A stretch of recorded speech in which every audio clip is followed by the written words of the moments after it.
Padahal Quran mengatakan al-jannatu tahta aqdamil ummahat, surga di bawah telapak kaki ibu. Hadis ini bisa kita artikan macam-macam. Pertama, anak tidak akan mendapat kebahagiaan tanpa ridho daripada ibunya. Kedua, ibu adalah wanita agung yang harus ditaati. Ketiga, neraka atau surga anak bergantung kepada ibu, bagaimana dia mewarnai anak. Kalau ibunya cuek-cuek saja sama anaknya, dan sering jadi contoh klasik, kalau anak ayamnya beduk maghrib belum pulang, satu RT dicariin, hansip diundang, kalau perlu dan ramil dilaporin. Saudara-saudara kaum muslimin rahimakumullah, terutama ibu-ibu yang saya hormati, jadi peranan yang pertama wanita sebagai seorang istri. Yang kedua, wanita sebagai ibu. Ini juga sangat besar pengaruhnya dalam membentuk generasi masa yang akan datang. Bapak oleh karena kesibukan tugasnya tentu lebih banyak di luar rumah. Yang nyaris 24 jam di rumah itu ibu. Bagaimana dia merawat anaknya, bagaimana dia menaruh perhatian terhadap anaknya, bagaimana ia melimpahkan kasih sayang kepada anak-anaknya, akan membentuk kepribadian anak dan artinya membentuk generasi yang akan datang. Kalau seorang ibu sudah cuek-cuek saja kepada anaknya, padahal Quran mengatakan al-jannatu tahta aqdamil ummahat, surga di bawah telapak kaki ibu. Hadis ini bisa kita artikan macam-macam. Pertama, anak tidak akan mendapat kebahagiaan tanpa ridho daripada ibunya. Kedua, ibu adalah wanita agung yang harus ditaati. Ketiga, neraka atau surga anak bergantung kepada ibu, bagaimana dia mewarnai anak. Kalau ibunya cuek-cuek saja sama anaknya, dan sering jadi contoh klasik, kalau anak ayamnya beduk maghrib belum pulang, satu RT dicariin, hansip diundang, kalau perlu dan ramil dilaporin. Tapi kalau anak gadisnya jam 12 tengah malam belum pulang, ibu tenang saja Pak, tidak tergerak dan tidak tertarik hatinya. Ya tentu tidak semua. Kalau sudah begitu, bukankah hakikatnya ibu sudah menciptakan neraka buat anaknya sendiri? Khalil Gibran dalam satu tamsil yang indah pernah mengatakan, kalau kita diberikan sebutir mutiara, sebutir intan, dan intan itu sebutirnya sebesar telur ayam, benda yang sangat langka dan berharga, tentu kita sayang intan atau mutiara itu. Kita jaga baik-baik, kita simpan dalam kotak, kotaknya kita kunci, kotak itu kita simpan di dalam lemari, lemarinya kita kunci lagi, lemarinya ada di dalam kamar, kamarnya pakai pintu, pintunya kita kunci lagi, kamar itu ada dalam rumah, rumahnya pakai pintu, dikunci lagi, kemudian rumahnya pakai pintu gerbang besar, gerbangnya juga digembok lagi. Untuk menjaga intan itu jangan sampai hilang, begitu usaha kita berlapis-lapis. Dan intan itu sudah diberikan kepada kita, kata Khalil Gibran. Apa dia? Anak-anak yang diamanahkan Allah kepada kita. Itu intan-intan mahal, itu mutiara-mutiara pilihan yang dititipkan dan diamanahkan untuk kita jaga sebaik-baiknya. Haruskah dia sia-sia di tangan kita? Assalamualaikum warahmatullahi wabarakatuh. Ala alihi wa sahbihi ajma'in, amma ba'du.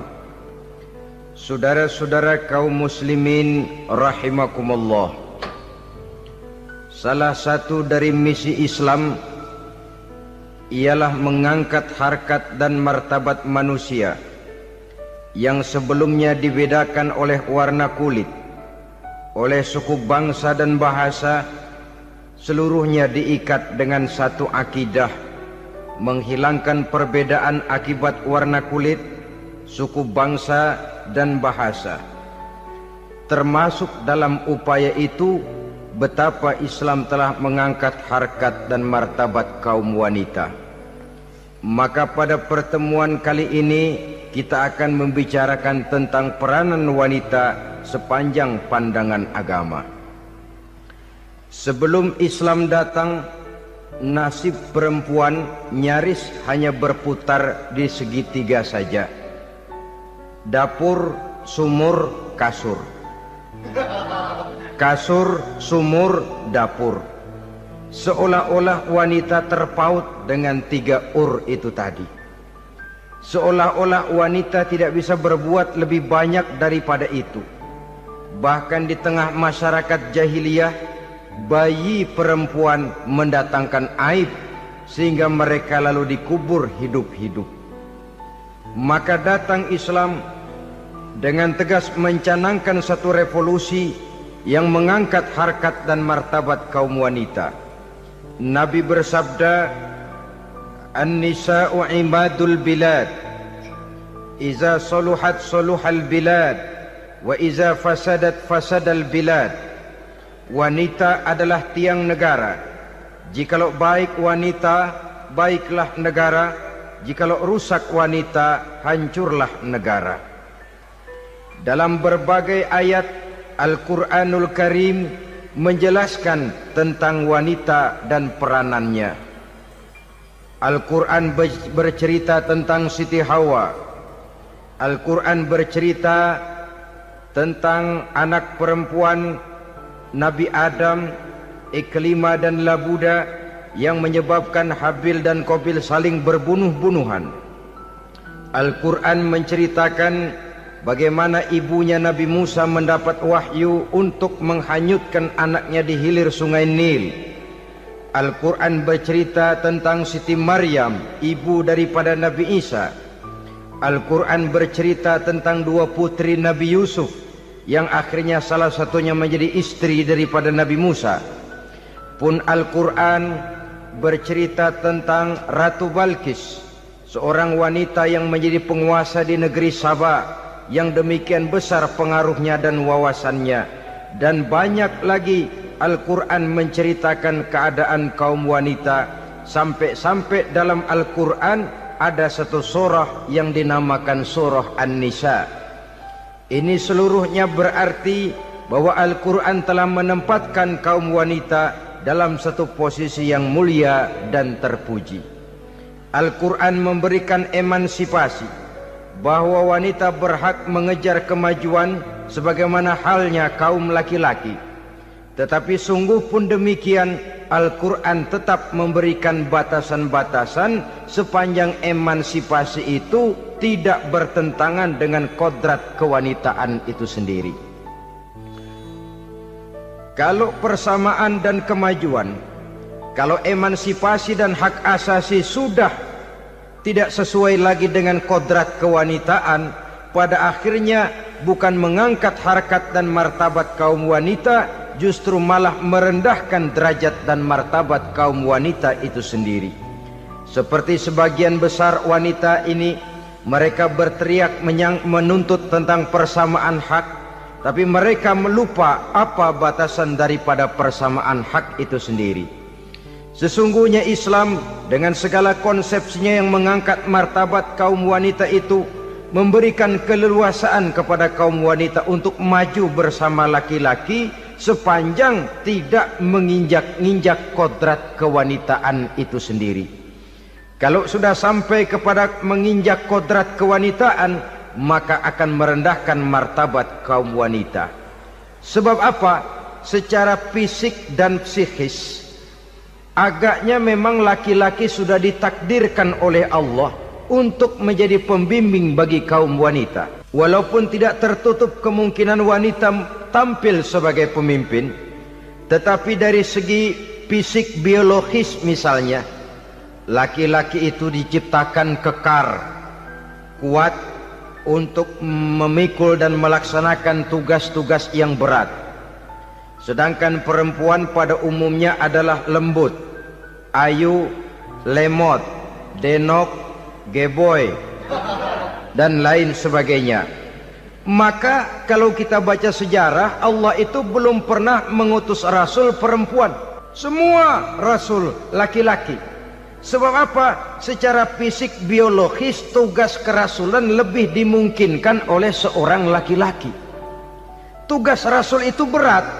Kadang-kadang perang, dicaci maki, berhadapan dengan ujung tombak, ujung pedang dan lain sebagainya. Makanya seluruh rasul laki-laki, dan Allah belum pernah mengutus rasul perempuan. Dari segi lain, perempuan itu banyak terhalang untuk melaksanakan ajaran agama. Misalnya 1 minggu dalam sebulan perempuan itu terkena cuti khusus, mengalami masa menstruasi, tidak sholat, tidak puasa, tidak melaksanakan ajaran agama yang tidak dibolehkan pada saat menstruasi itu. Kalau ada rasul perempuan, lalu saat malaikat akan menyampaikan wahyu, kebetulan rasulnya sedang wah, itu bisa balik-balik lagi malaikat Jibril ke langit itu. Mau turun nyampein wahyu, balik lagi ke atas, ditegur, kenapa balik lagi Jibril? Rasulnya lagi head.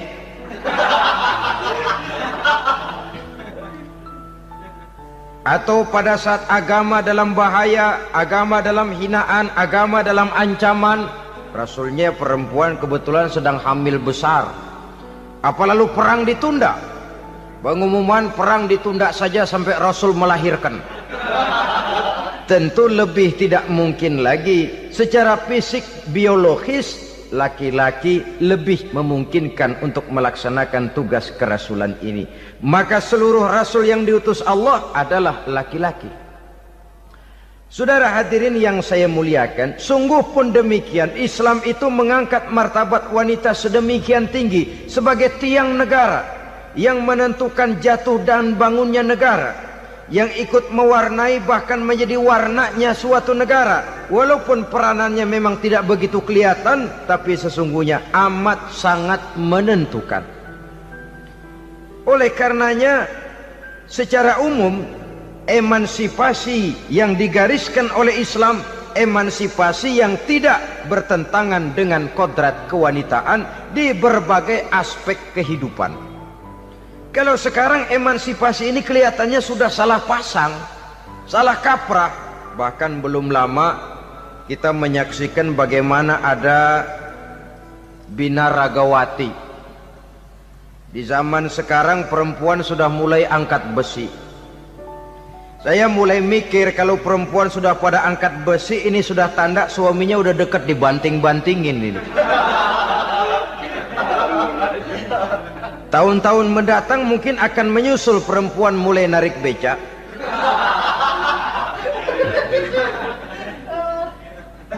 Nampaknya kan sudah tidak lagi mengindahkan kodratnya sebagai wanita. Ada olahraga yang hanya pantas dikerjakan oleh laki-laki.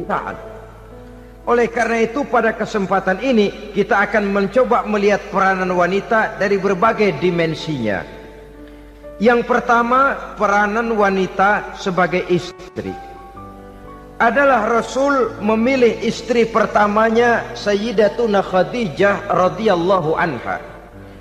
Kalau pilihan utama beliau pertama kali nikah dengan Siti Khadijah, jelas itu pilihannya bukan karena kecantikan.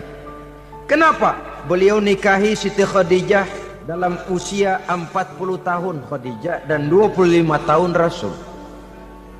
Statusnya janda pula. Kalau beliau seorang pemburu kembang, pemburu bunga, kenapa mesti nikah dengan janda berumur 40 tahun? Sedangkan beliau waktu itu masih berumur 25 tahun. Apa sasaran utamanya? Bisa kita lihat nanti. Setelah beliau diangkat menjadi Rasul, ternyata Khadijah lebih daripada seorang istri. Beliau masuk ke dalam staf Nabi. Orang lain beliau belum beriman, beliau malah beriman lebih dahulu sebagai perempuan pertama yang masuk Islam.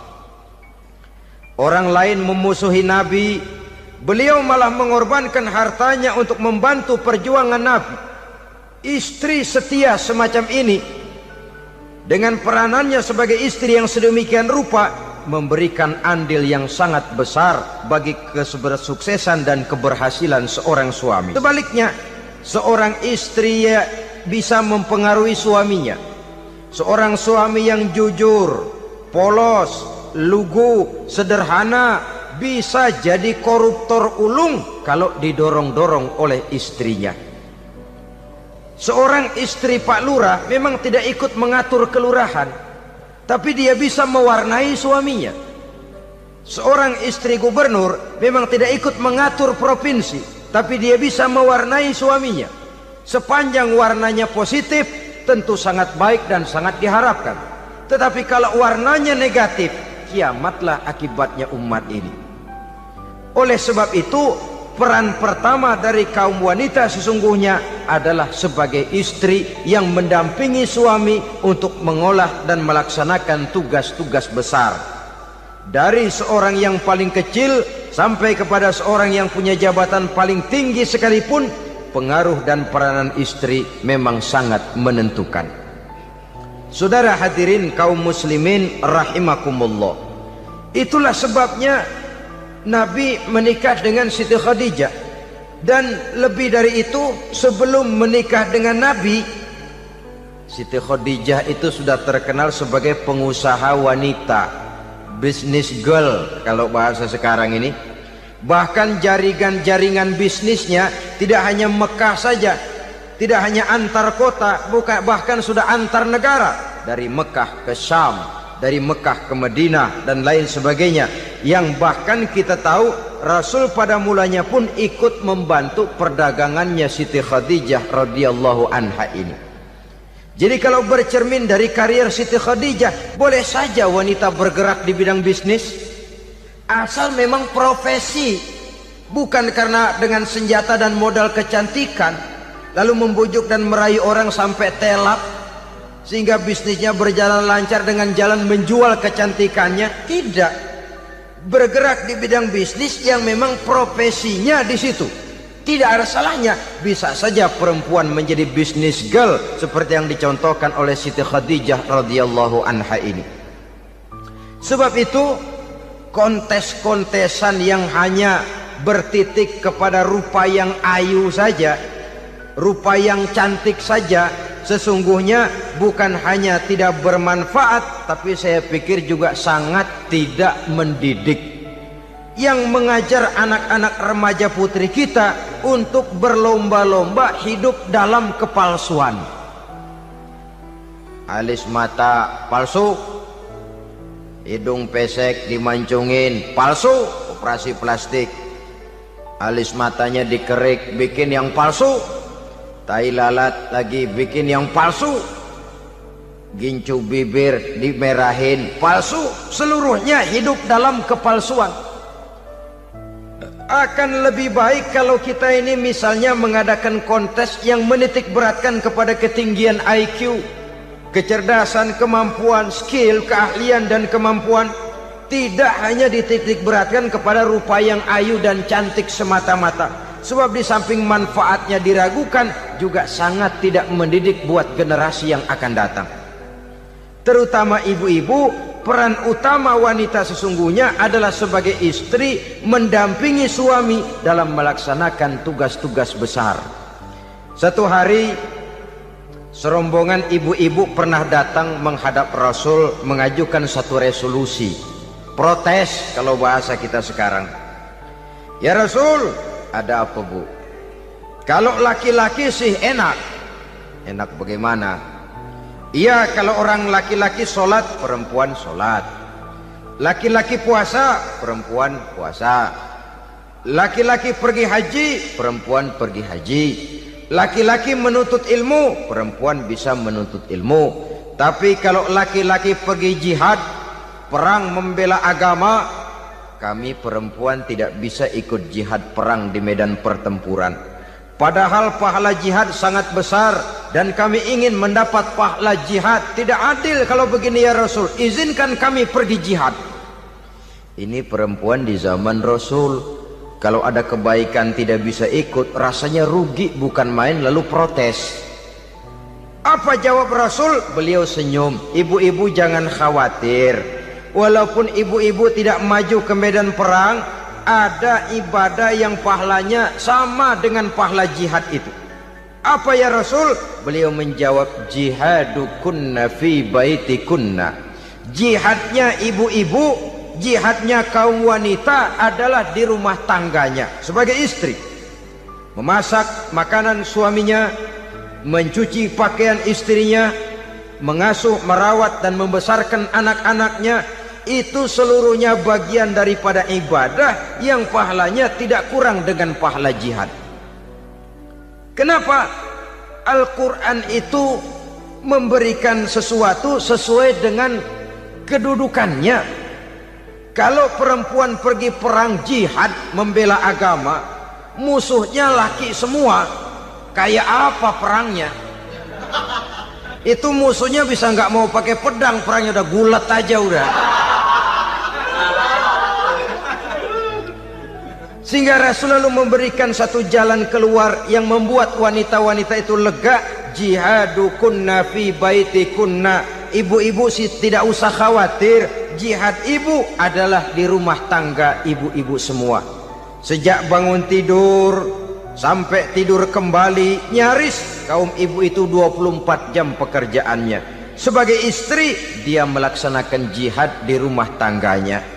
Peranan wanita yang pertama adalah sebagai istri, yang walaupun tidak kelihatan dan menonjol seperti halnya laki-laki, tapi sangat mewarnai, bahkan menjadi warna dari tugas apapun yang dihadapi oleh suaminya.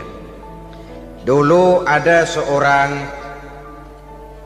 orator, kalau pidato hebat bukan main. Kalau dia bernada gembira, semua orang senyum. Kalau dia bercerita tentang sesuatu yang sedih, satu masjid orang nangis. Orang tanya kepadanya, "Pak, bisa pidato begitu hebat, siapa yang bikin?" "Ya saya sendiri." Istrinya dari belakang bilang, "Tidak, yang bikin pidatonya hebat saya." Kata suaminya, "Mana bisa, saya." "Saya," kata istrinya. "Kalau saudara tidak percaya, tunggu Jumat depan, dia khutbah Jumat, saya akan bikin khutbahnya tidak hebat," kata istrinya. Sudah hari Rebo, siap-siap mau bikin konsep khutbah, baru mau nulis, datang istrinya, "Bang, tolong pegangin anak, saya mau ke warung." Mau bikin konsep lagi, kata istrinya, "Bang, tolong ini, tolong itu, tolong ini." Sampai mau berangkat khutbah Jumat, khutbah belum selesai dibikin. Begitu naik mimbar, kehabisan bahan. Sudah 10 menit masih ama ba'du, ama ba'du, ama ba'du. Ini yang dengar heran, ini orang kok bicaranya bisa cuma amat sama badu, amat sama badu saja. Di situ kelihatan saudara-saudara betapa peran serta istri yang walaupun tidak kelihatan oleh pandangan mata yang zahir, tapi teramat sangat menentukan. Sekali lagi, tidak ada seorang suami bisa sukses jadi apapun dia tanpa peran serta istrinya di rumah. Tidak ada kemajuan yang bisa diperoleh kalau tidak karena peran serta istrinya di rumah. Tidak ada kesuksesan yang bisa diraih tanpa keikutsertaan daripada istrinya di rumah. Walaupun suaminya yang dikenal orang, suaminya yang dipuji orang, suaminya yang disanjung orang, bagian besar tetaplah saham dan andil daripada istrinya yang di rumah itu. Ini makna an-nisa imadul bilad. Wanita adalah tiang negara. Jikalau baik wanita, baik negara. Jikalau rusak wanita, hancur negara. Karena wanita, negeri Sabah menjadi terkenal, tentram, aman, wawasan politiknya luas. Seorang semacam Cleopatra bisa menaklukkan Julius Caesar. Dan begitu selanjutnya. Banyak cerita-cerita betapa wanita yang berperan di belakang layar ini bahkan bisa menggoyangkan negara. Bahkan yang paling dekat saja contoh dengan kita, Senator Gary Hart. Saudara masih dengar tentu itu. Betapa harus terpaksa mengundurkan diri dari pencalonan presiden Amerika karena kasusnya dengan Donna Rice itu, dengan hostess itu. Betapa di sini seorang perempuan atau seorang wanita sanggup membongkar seseorang yang punya masa depan ceria untuk menuju kursi kepresidenan dari suatu negara adidaya seperti Amerika, bisa gagal berantakan karena skandalnya itu. Apa penyebabnya? Wanita. Tapi wanita juga bisa menyebabkan menjadi cambuk majunya laki-laki. Wanita juga bisa menghancurkan dan mengubur laki-laki. Saudara hadirin yang saya muliakan, ia memang kelihatannya makhluk yang lemah, tapi di balik kelemahannya itu sesungguhnya dia bisa menelan laki-laki yang bagaimanapun besarnya. Saudara-saudara kaum muslimin rahimakumullah, terutama ibu-ibu yang saya hormati, jadi peranan yang pertama wanita sebagai seorang istri. Yang kedua, wanita sebagai ibu. Ini juga sangat besar pengaruhnya dalam membentuk generasi masa yang akan datang. Bapak, oleh karena kesibukan tugasnya tentu lebih banyak di luar rumah. Yang nyaris 24 jam di rumah itu ibu. Bagaimana dia merawat anaknya, bagaimana dia menaruh perhatian terhadap anaknya, bagaimana ia melimpahkan kasih sayang kepada anak-anaknya, akan membentuk kepribadian anak dan artinya membentuk generasi yang akan datang. Kalau seorang ibu sudah cuek-cuek saja kepada anaknya, padahal Quran mengatakan al-jannatu tahta aqdamil ummahat, surga di bawah telapak kaki ibu. Hadis ini bisa kita artikan macam-macam. Pertama, anak tidak akan mendapat kebahagiaan tanpa ridho daripada ibunya. Kedua, ibu adalah wanita agung yang harus ditaati. Ketiga, neraka atau surga anak bergantung kepada ibu, bagaimana dia mewarnai anak.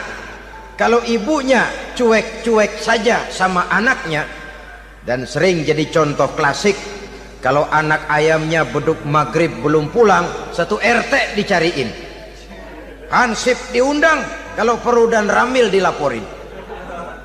Tapi kalau anak gadisnya jam 12 tengah malam belum pulang, ibu tenang saja Pak. Tidak tergerak dan tidak tertarik hatinya. Ya tentu tidak semua. Kalau sudah begitu, bukankah hakikatnya ibu sudah menciptakan neraka buat anaknya sendiri? Khalil Gibran dalam satu tamsil yang indah pernah mengatakan, kalau kita diberikan sebutir mutiara, sebutir intan, dan intan itu sebutirnya sebesar telur ayam, benda yang sangat langka dan berharga, tentu kita sayang intan atau mutiara itu. Kita jaga baik-baik, kita simpan dalam kotak, kotaknya kita kunci, kotak itu kita simpan di dalam lemari, lemarinya kita kunci lagi, lemarinya ada di dalam kamar, kamarnya pakai pintu, pintunya kita kunci lagi, kamar itu ada dalam rumah, rumahnya pakai pintu, dikunci lagi, kemudian rumahnya pakai pintu gerbang besar, gerbangnya juga digembok lagi. Untuk menjaga intan itu jangan sampai hilang, begitu usaha kita berlapis-lapis. Dan intan itu sudah diberikan kepada kita, kata Khalil Gibran. Apa dia? Anak-anak yang diamanahkan Allah kepada kita. Itu intan-intan mahal, itu mutiara-mutiara pilihan yang dititipkan dan diamanahkan untuk kita jaga sebaik-baiknya. Haruskah dia sia-sia di tangan kita? Haruskah dia merana jatuh di tangan ibu yang tidak punya tanggung jawab? Saudara hadirin yang saya muliakan, oleh karenanya peranan sebagai ibu ini sangat menentukan bagi pembentukan generasi yang akan datang. Salah ibu mengarahkan anak, akan lahir generasi mendatang yang tidak kita harapkan. Sehingga Nabi bersabda, kullu mauludin yuladu 'alal fitrah fa abawaihi yuhawwidanihi aw yunassiranihi aw yumajjisanihi. Setiap bayi dilahirkan dalam keadaan suci, setiap bayi dilahirkan dalam keadaan bersih, tidak punya dosa. Islam tidak mengenal dosa warisan. Semua saja bayi lahir dalam keadaan suci dan bersih. Kalau demikian lalu bagaimana? Kata Nabi, ibu bapaknya lah yang kelak akan menjadikan anak itu sebagai Yahudi, yang kelak menjadikan itu anak itu sebagai Nasrani, atau menjadikan anak itu sebagai Majusi. Ibu bapaknya yang mewarnai anak. Ibaratnya anak itu kertas putih, mau ditulis tinta hijau warnanya hijau, mau ditulis tinta merah warnanya merah, mau ditulis tinta hitam pun warnanya hitam. Oleh karena itu pembentukan anak yang soleh secara mental sesungguhnya sudah diwarnai oleh kebiasaan ibu bapak dalam pergaulan di rumah tangganya secara mental. Sehingga dengan demikian saudara-saudara, salah kaprah ibu dalam mengarahkan anak-anaknya akan melahirkan generasi penerus yang sungguh-sungguh tidak kita harapkan, dan pada gilirannya akan membahayakan perkembangan bangsa dan negara, membahayakan kita sebagai suatu umat. Apalagi sekarang ini masih banyak orang-orang muslim, orang-orang tua muslim yang kadang-kadang menyekolahkan anaknya di sekolah yang membahayakan akidahnya, mematikan imannya, menghancurkan tauhidnya. Pokoknya asal bonafid keluar sekolah ada jaminan lapangan kerja, perkara anak mau kafir mau murtad bukan urusan. Alangkah ironi dan sangat menyedihkan. Saudara-saudara yang saya hormati, jadi dari segi kaum wanita peranan ibu sangat besar. Dari segi anak, ketaatan kepada ibu, doa restu ibu akan membawa kepada kebahagiaan hidup.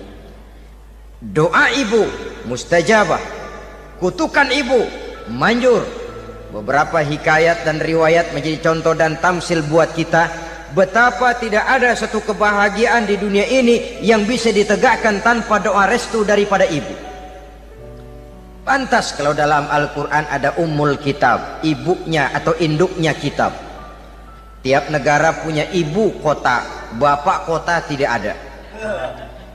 Lalu lagi wawasan Nusantara disebut ibu pertiwi, bapak pertiwi kemana tahu. Saudara hadirin yang saya muliakan, lalu dalam peringatan hari-hari besar nasional ada yang namanya Hari Ibu. Hari bapak nggak pernah diperingati. Ada Hari Ibu, dan ibu itu pun ada Ibu Kartini, ada Ibu Dewi Sartika, dan macam-macam lagi yang seluruhnya merupakan refleksi dan gambaran betapa peranan kaum wanita di dalam kehidupan ini yang memang banyak mewarnai dan menjadi warna dari suatu kegiatan.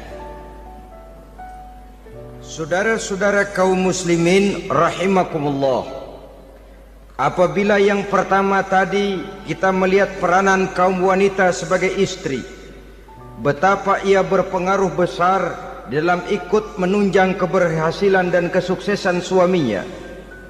Kemudian pada peranannya yang kedua, wanita sebagai ibu di rumah tangga, betapa ia ikut membentuk, mempengaruhi, mewarnai dan membimbing kepribadian anak sebagai generasi penerus. Maka pada peranan yang ketiga ini kita akan melihat wanita sebagai social agent, sebagai penggerak kegiatan sosial di berbagai bidang kehidupan. Apakah itu bernama majelis taklim, apakah itu bernama perkumpulan dan yayasan-yayasan kemanusiaan, organisasi-organisasi yang bergerak di bidang pendidikan. Bahkan di zaman sekarang bukan hanya menjadi penggerak sosial, bahkan sudah banyak kaum wanita yang menggerakkan satu bangsa. Dunia mengenal Margaret Thatcher, dunia mengenal Indira Gandhi, dunia mengenal Bandara Naike, dunia mengenal Corazon Aquino, dunia mengenal Golda Meir dulu itu dari Israel. Dunia mengenal Imelda Marcos yang ambisius, tapi yang kemudian melangkah kepada jalan yang negatif dari tujuan semula. Ini bukan hanya sekedar social agent, tapi bahkan sudah mengarah kepada menggerakkan dan mewarnai suatu bangsa. Islam membuka pintu ke arah itu.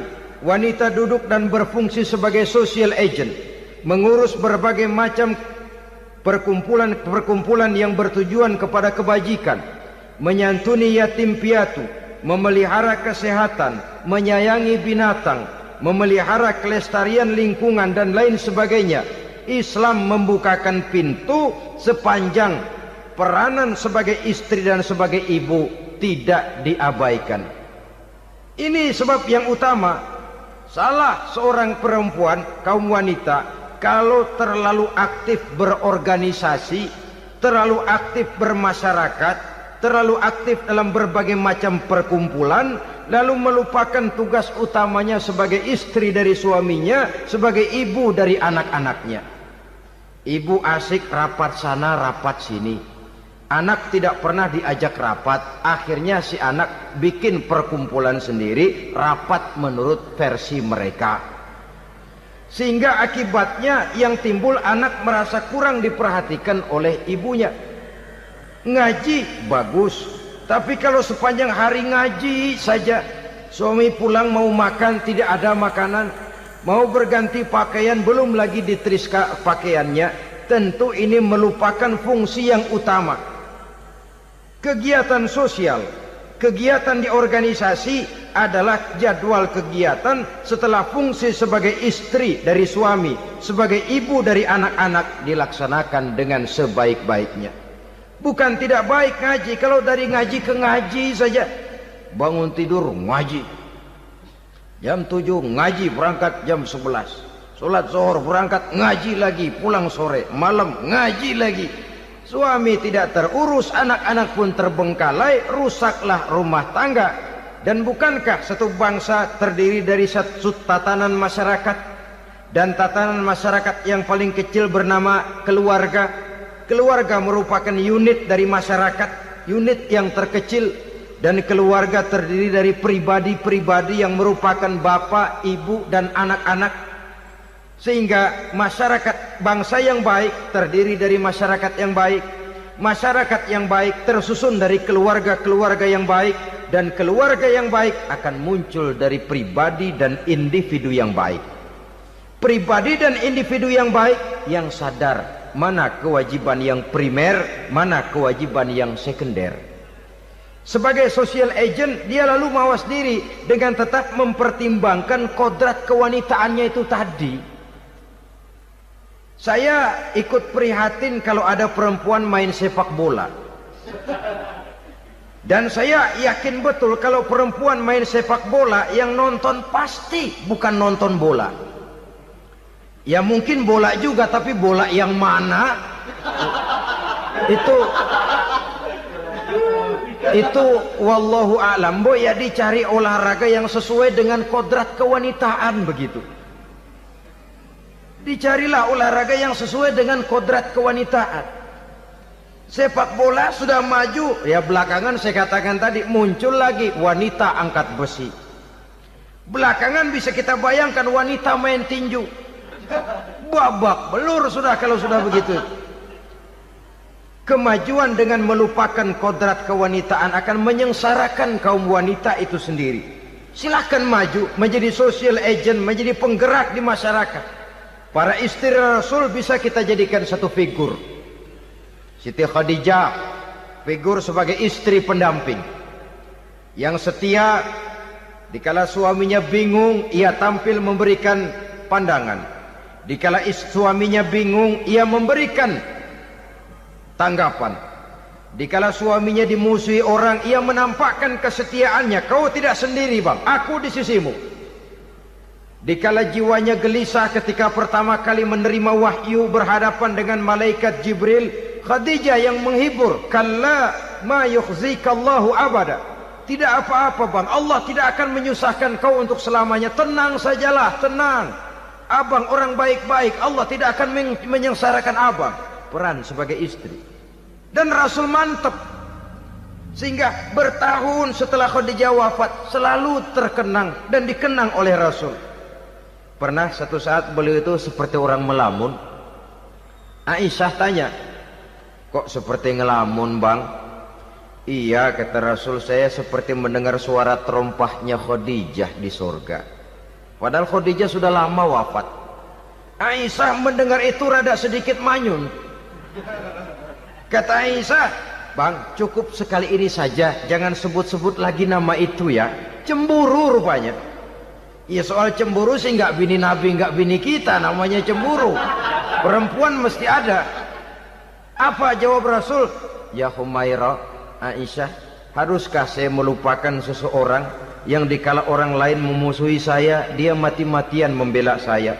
Dikala orang lain mau membunuh saya, dikorbankan hartanya untuk membantu perjuangan saya.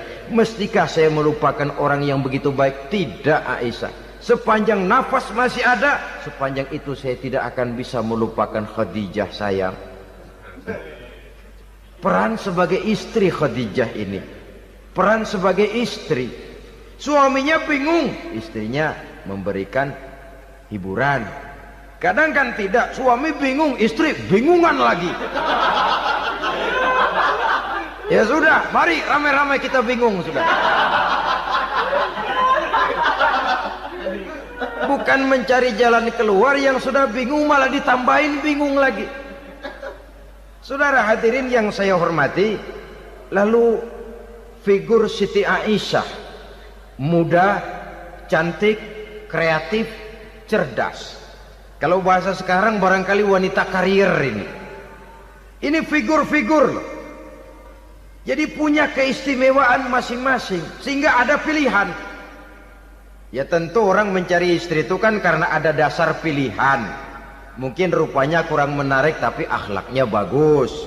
Mungkin akhlaknya sedang-sedang saja tapi potongannya cakep, masih ada pilihan. Sudah potongan jelek, akhlak bejat. Emangnya lu milih merem tempo hari ya?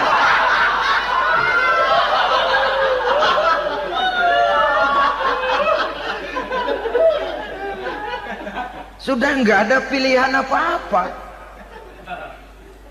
Lalu ada istri yang punya keistimewaan karena sifatnya yang sabar, ada yang wataknya itu pemurah, ada yang sifatnya itu belas kasih.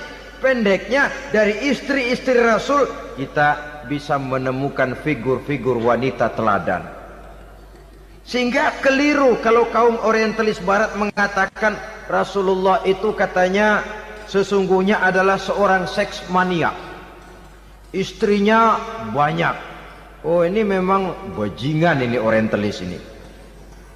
Kalau Rasulullah itu seorang seks maniak, tentu yang dinikahinya itu pertama jelas gadis semua, yang kedua tentu cantik-cantik semua. Dari istri-istri beliau yang dikawininya dalam keadaan gadis cuma Siti Aisyah. Selebihnya janda. Apa pertimbangannya? Menyantuni yatim-yatimnya, mengayomi janda-janda yang ditinggal suaminya gugur di medan perang, untuk memperkuat keimanannya. Itu pilihan utama Rasul. Kita sekarang ini ya ngakunya sih ikut sunnah Rasul, cuma sunnahnya urusan kawin melulu. Ada duit sedikit, kawin maning, kawin maning. Ditanya orang kenapa kawin melulu, sih mas sunnah Rasul. Bukan main. Kalau sudah urusan kawin pahlawan betul sunnah Rasul. Padahal kawin lagi dalam Islam itu sungguh pun boleh, tapi tidak diperintah. Tidak diperintah, memang cuma boleh. Itu kalau dalam pesawat itu cuma semacam emergency exit lah ya. Yang tidak boleh sembarang waktu bisa dibuka. Kalau memang sanggup berlaku adil, tafadhol. Kalau tidak, satu juga nggak habis. Lagian saya kira perempuan itu kan cuma perbedaan rupa saja, perbedaan selera saja. Seperti singkong dengan sate, bedanya kan cuma di tenggorokan. Kalau sudah masuk ke perut, kenyangnya kan sama. Perempuan cuma berbeda dalam selera, rasanya barangkali ya, barangkali.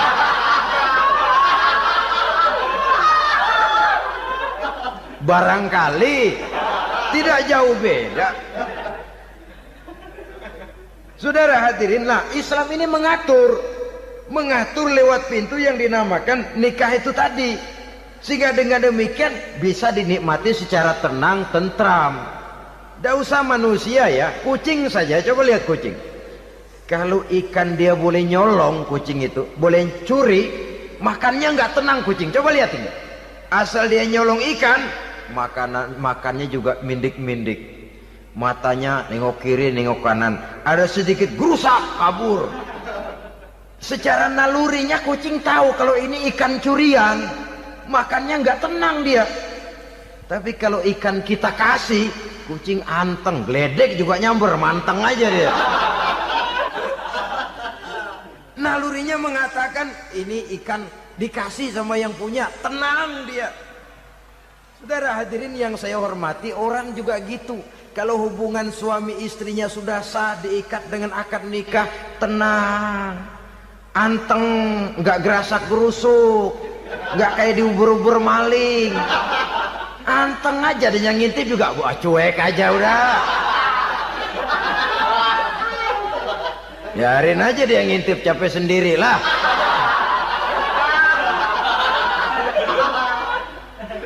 Tapi kalau nyuri-nyuri, coba lihat dah. Mana di kebun banyak nyamuk, Hansip mukul tiang listrik, dia yang bingung. Islam ini sesungguhnya memudahkan jalan, saudara-saudara. Jadi sebagai social agent, wanita bisa berperan untuk itu. Apalagi untuk hal-hal yang menyangkut wawasan kemanusiaan, di mana kaum wanita karena emosinya lebih tinggi daripada kaum laki-laki, dia sangat peka terhadap masalah-masalah yang menyangkut kemanusiaan. Hatinya mudah tergugah, perasaannya cepat terenyuh. Dengan penderitaan dia cepat tergugah. Dia bisa menjadi social agent tanpa harus melupakan fungsi utama sebagai istri dan sebagai ibu dari anak-anaknya, sebagai istri dari suaminya. Saudara hadirin yang saya muliakan, dahulu Al-Quran pernah menceritakan betapa istri-istri pembesar di istana mewah di zaman Nabi Yusuf, kalau istilah sekarang nyonya-nyonya jet set, nyonya-nyonya VIP, betapa mereka mau memporak-porandakan keimanan seorang pemuda seperti halnya Nabi Yusuf alaihi salam. Dan Nabi Yusuf kemudian ternyata tidak mau jadi gigolo yang kerjanya hanya menyenangkan wanita-wanita jet set kelas VIP ini tadi. Sesungguhnya ini cuma satu simbol yang kejadiannya bisa saja terjadi pada zaman modern dalam versi dan kondisi yang berbeda. Namun bagaimanapun juga, wanita dengan peranannya sebagai social agent, sebagai penggerak masyarakat, sangat besar pengaruhnya dalam ikut mewarnai perkembangan suatu negara. Seorang suami perlu memberikan dorongan kalau istrinya aktif di bidang sosial, asal dengan catatan saja, fungsi sebagai istri, fungsi sebagai ibu jangan sampai terlantar karenanya. Bahkan saya katakan tadi, di zaman sekarang wanita tidak lagi hanya berfungsi sebagai social agent, bahkan sebagai national agent, penggerak dari satu bangsa. Muncul wanita-wanita yang jadi menteri, yang jadi anggota DPR, bahkan yang jadi kepala desa dan lain sebagainya. Secara umum memang ar-rijal qawwamuna 'alan nisa. Laki-laki adalah pembimbing bagi kaum wanita karena kelebihan fisik biologis, kelebihan kemampuan intelektual dan lain sebagainya. Namun wanita pun boleh saja menjadi social agent sepanjang catatan yang saya sampaikan tadi. Jangan sampai melupakan kodrat kewanitaan, jangan sampai mengalahkan fungsi sebagai istri dari suaminya, sebagai ibu daripada anak-anaknya. Nah, kemudian fungsi yang keempat di bidang ilmu pengetahuan. Islam memberikan kesempatan yang sama kepada kaum wanita. Thalabul ilmi faridatun ala kulli muslimin wa muslimatin. Menuntut ilmu itu wajib hukumnya bagi orang Islam, baik laki-laki maupun perempuan. Sampai dibentuk kalimat pengecuali khusus ini, muslimin wa muslimatin, bagi muslim laki-laki, bagi muslim perempuan. Dan alhamdulillah, kalau dulu di zaman Raden Ajeng Kartini, nasib perempuan berada di balik pintu yang digembok rapat-rapat. Siklusnya berputar cuma sumur, dapur, kasur, kasur, sumur, dapur. dapur, sumur, kasur. Melingkar di situ saja peranan kaum wanita. Memberontak jiwa Raden Ajeng Kartini, menuntut persamaan bahwa wanita berhak maju sama dengan laki-laki. Entah Islam sejak 14 abad yang lalu sudah mencanangkan ini, menuntut ilmu wajib bagi laki-laki dan perempuan beragama Islam. Orang Islam baik dia laki-laki, baik dia perempuan, wajib menuntut ilmu.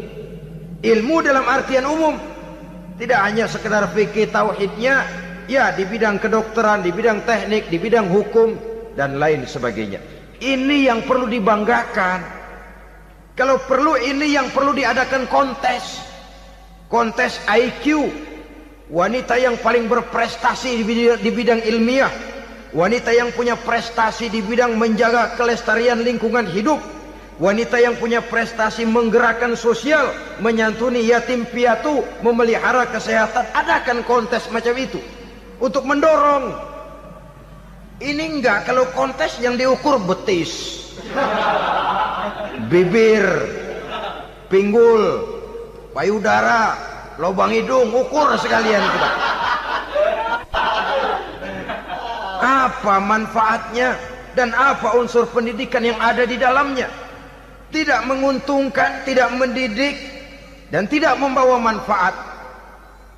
Kecuali lalu yang timbul pola hidup konsumen, pola hidup konsumer, pola hidup yang material, pola hidup yang wah, pola hidup yang gemerlapan. Ya, kalau oleh anak-anak muda yang terjangkau. Kalau tidak, dia hanyut ditelan mimpinya.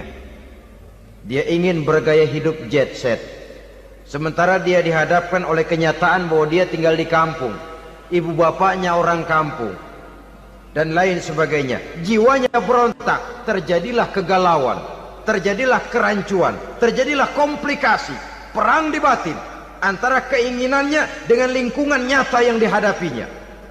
Dan kalau sudah ada gejala semacam itu, penyakit-penyakit kejiwaan akan mudah muncul. Ini gejala terutama buat orang-orang yang tinggal di daerah transisi. Kota besar bukan, kampung banget juga enggak, daerah cekak. Akibatnya gayanya ya sering gaya enggak karu-karuan, gaya kepalang tanggung jadinya. Saudara hadirin yang saya muliakan, akhirnya apa? Santri tapi lagunya kayak koboi. Koboi tapi sesungguhnya santri. Saudara hadirin yang saya hormati, maka di bidang ilmu pengetahuan wanita mempunyai peranan yang sangat besar. Dia bisa tampil dengan karya-karya ilmiahnya yang membawa manfaat bagi perkembangan agama, bangsa dan negaranya. Majulah kaum wanita dengan ilmu pengetahuan, tuntutlah ilmu seluas-luasnya. Kita hidup di satu negara yang merdeka, kita beragama yang memberikan satu keyakinan bahwa menuntut ilmu merupakan kewajiban, bahwa peranan wanita tidak hanya di belakang dapur, lain sebagainya, yang seluruhnya terpantul dari dinamika kehidupan kaum wanita. Saudara-saudara kaum muslimin rahimakumullah. Kemudian yang kelima, peranan wanita dalam bidang agama. Kita bersyukur sekarang ini gejalanya dimanapun pengajian, biasanya lebih ramai pengajian ibu-ibu dari bapak-bapak. Peringatan hari-hari besar keagamaan, biasanya lebih ramai ibu-ibu daripada bapak-bapak. Pengajian ibu lebih ramai, padahal kalau bicara sibuk, lebih sibuk ibu daripada bapak misalnya. Kalau sudah pengajian bapak-bapak, biasanya pengajiannya ramai cuma 3 giliran itu. Pembukaan, maulid, penutupan. Kalau sudah yang rutin pengajian tiap minggu, 3 pojok yang ngaji. Yang atuh nguap, yang atuh pules, yang atuh ngiler. Saudara hadirin yang saya muliakan, ada badan kontak majelis taklim yang merupakan wadah daripada kegiatan ibu-ibu. Ada Ittihadul Muballighat, Persatuan Muballighat. Ada persatuan para asatiza, dan macam-macam lagi peranan ibu-ibu di dalam kehidupan beragama. Tapi sesungguhnya harus dimulai dari bagaimana si ibu mewariskan jiwa agama kepada anak-anaknya di rumah tangganya. Kalau itu gagal, dia mau melangkah ke masyarakat, dia sudah gagal sejak awal sesungguhnya. Keberhasilannya dia menata masyarakat akan mengakibatkan dia nanti bernasib seperti Nabi Nuh. Berhasil mengajak beberapa orang kafir mengikuti ajarannya, tapi gagal mengislamkan putranya sendiri Kan'an. Bukan tidak berusaha, tapi memang Allah sudah menghendakinya sedemikian untuk menjadi contoh buat kita semua. Yang penting orang tua berusaha dan berikhtiar. Kalau sudah berusaha dan berikhtiar, anak ternyata memang sulit diurus, barangkali memang fotokopinya Kan'an tuh anak. Ya orang tua kalau sudah berusaha, ya tawakallah. Jangan belum berusaha lalu berkata, jangan anak kita, anak Nabi aja ada yang bengal. Ngajar tidak mau, mengajar anak tidak mau, mendidik anak tidak mau, lalu mencontoh Nabi, salah kaprah namanya. Kaum wanita bisa berperan di dalam agama. Ketika Rasul hijrah, itu kan beliau tidak langsung ke Madinah. Dari Mekah itu beliau mengambil jalan arah ke kiri menuju Gua Sur. Ini dalam strategi militer punya makna sendiri. Jenderal yang ulung, ahli strategi militer ini. Di Gua Sur sana beliau tinggal 2 hari 3 malam. Siapa yang membawa makanan ke Gua Sur? Siapa yang menjadi kurir untuk mengintai kegiatan-kegiatan Quraisy setelah Nabi berangkat hijrah? Asma, putri Abu Bakar Siddiq radhiyallahu anhu. Jadi kurir, jadi spion, membawa makanan untuk Rasul dan ayahnya di Gua Sur. Ini peranan wanita.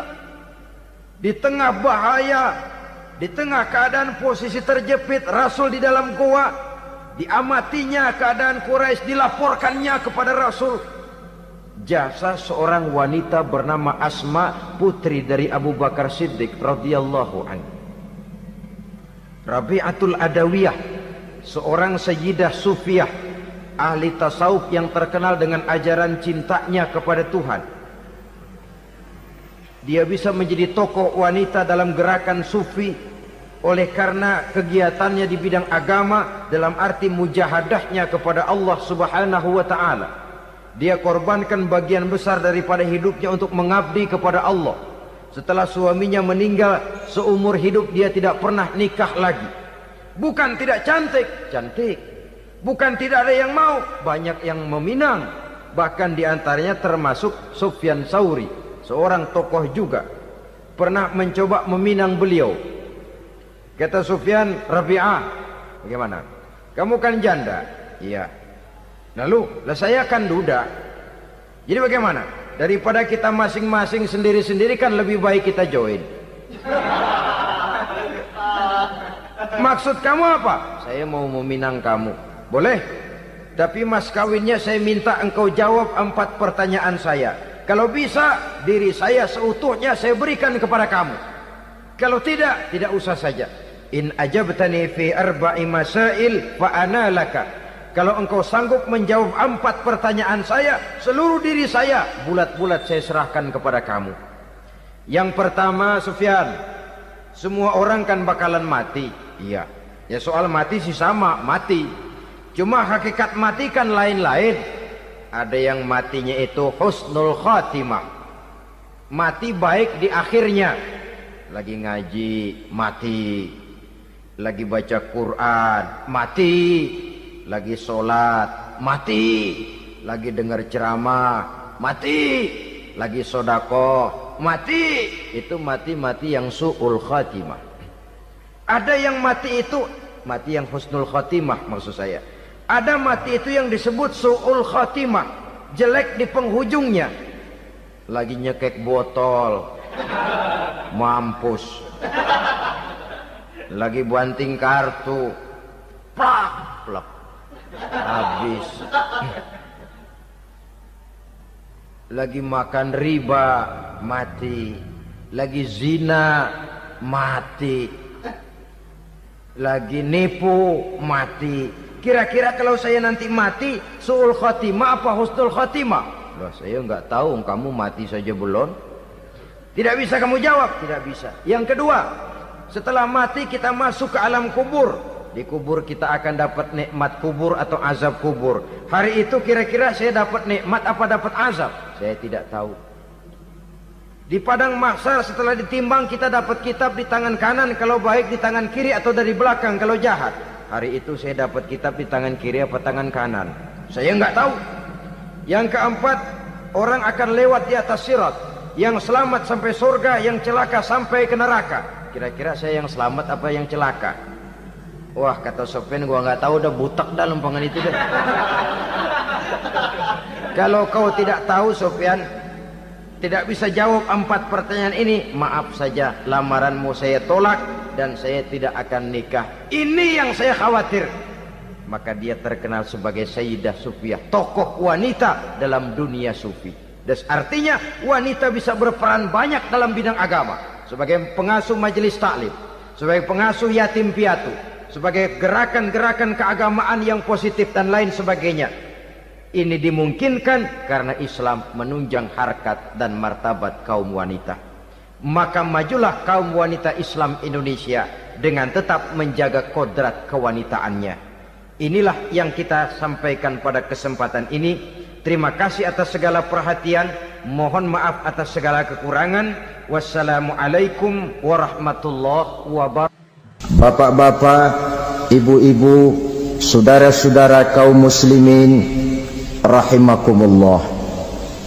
Setiap orang menginginkan kebahagiaan dan tidak seorang pun menginginkan kesengsaraan dalam kehidupan ini. Namun nyatanya tidak setiap orang yang ingin bahagia mengetahui jalan yang harus ditempuhnya untuk sampai kepada kebahagiaan itu. Maka pada kesempatan pertemuan kali ini saya ingin menyampaikan sebuah hadis dari junjungan kita baginda Nabi besar Muhammad sallallahu alaihi wasallam yang termuat dalam kitab Mukhtarul Ahadits An-Nabawiyah, di mana beliau bersabda, arba'un min sa'adatil mar'i. Ada 4 perkara yang merupakan tanda dari orang bahagia. Saya mau tanya, di antara saudara-saudara yang hadir di sini, apa ada yang kepengen jadi orang sengsara? Ya. Seluruhnya tentu ingin mendapatkan kebahagiaan. Maka menurut resep dari Nabi kita, tanda orang bahagia itu 4. Jadi kalau saudara ingin bahagia harus mempunyai 4 perkara ini. Yang pertama, orang bahagia itu kata Nabi, darun wasi'un. Punya rumah biar bagus asal gede. Enak ngaturnya daripada sudah punya rumah kecil, adanya di pinggir kali, gubuk, kalau hujan bocor, miring lagi, kiamat. Loh, kalau gitu Islam materialis dong. Hadis ini boleh diartikan dengan makna hakiki, arti yang sebenarnya. Boleh diartikan dengan makna majazi, arti kiasan. Kalau dia diartikan dengan arti kias, maka yang dimaksud darun wasi'un ay qalbun wasi'un. Rumah yang luas tidak lain daripada hati yang lapang. Karena di situ kunci kebahagiaan yang sebenarnya. Walaupun kita cuma tinggal di petak berukuran 2 kali 3 meter, kalau hati kita luas rasanya rumah itu. Tapi biar rumah kita halamannya saja puluhan ribu hektar, ada kolam renangnya, kamar tidurnya tidak lagi terhitung. Kalau hati yang menempati rumah itu sempit, maka akan terasa sempit jugalah rumah itu. Tempat bergantungnya tidak lain adalah hati. Marilah kita mencoba melihat berbagai pandangan orang tentang bahagia ini. Ada orang menyangka bahwa bahagia itu kalau dia mendapatkan harta yang sebanyak-banyaknya. Siapa yang banyak harta, dialah raja. Apa yang dia mau seluruhnya bisa dibeli. Keamanannya dia bisa menyewa petugas. Seluruh fasilitas untuk menyenangkan kehidupannya bisa dibeli. Pendeknya, hartalah segala-galanya dalam kehidupan. Sampai ada pepatah mengatakan, innad darahima fil amakini kulliha taksur rijala mahabatan wa jalala. Sesungguhnya harta, dinar, dirham, uang di mana-mana selalu bikin hebat orang yang memilikinya. Coba lihat, orang yang punya duit sama yang enggak punya duit, jangan gaya hidupnya, gaya jalannya aja lain. Wahia lisanun liman arada fasahatan, wahia silahun liman arada qitala. Uang adalah senjata yang paling ampuh bagi orang yang mau pergi perang, dan lidah yang paling fasih bagi orang yang mau bicara. Kalau bicara dengan lidah macet, cobalah bicara dengan harta, lancar. Sampai ada pepatah demikian, segalanya bisa diatur dengan harta. Maka di kalangan orang yang berpandangan semacam itu, seluruh kegiatan hidupnya hanya terfokus kepada bagaimana mengumpulkan harta yang sebanyak-banyaknya.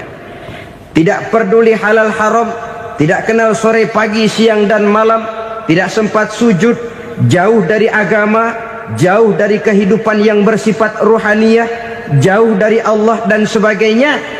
Sampai dalam Al-Quran dikelompokkan dalam kelompok yang dinamakan lumazah.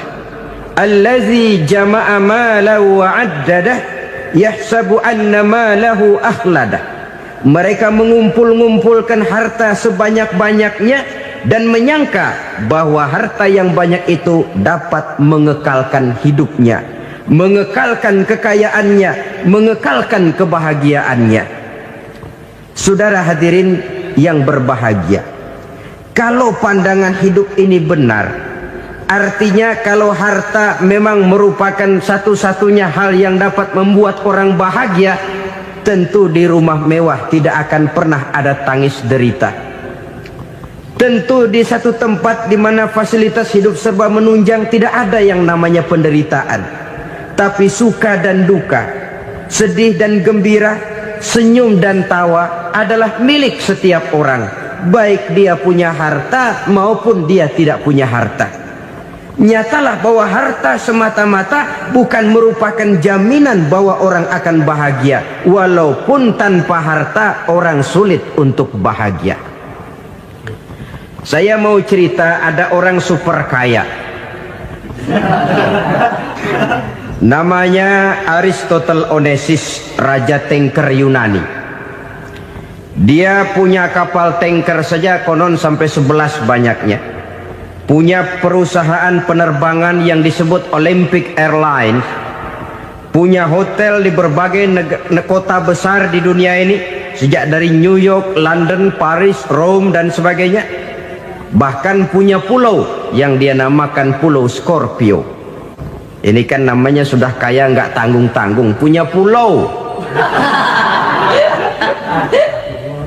Nah, dia punya 2 orang anak, yang satu laki-laki namanya Alexander, yang satu perempuan namanya Maria Onesimus. Seluruh harapannya tertumpah kepada anak lakinya Alexander ini, yang akan meneruskan usahanya, meneruskan kekayaannya, meneruskan dinastinya. Apa yang terjadi? Ternyata anak yang dia harapkan yang bernama Alexander ini mati muda dalam kecelakaan pada waktu dia olahraga. Apa olahraganya? Namanya olahraga anak orang kaya, golongan jet set. Olahraganya olahraga pesawat terbang. Jatuh, ya nggak kapungut, habis mati. Tinggal satu anak perempuannya, Maria Onesimus. Tapi anak perempuan ini juga malah urakan. Terakhir dia pacaran, bahkan kemudian kawin sama orang Rusia. Rupanya Aristotle Onesimus ini broken. Kekayaannya yang berlimpah ruah, perusahaannya yang begitu banyak, siapa yang akan meneruskan? Siapa yang akan menggantikan? Sampai kemudian dia mengurung diri di Pulau Scorpio. dan mati di sana secara mengenaskan.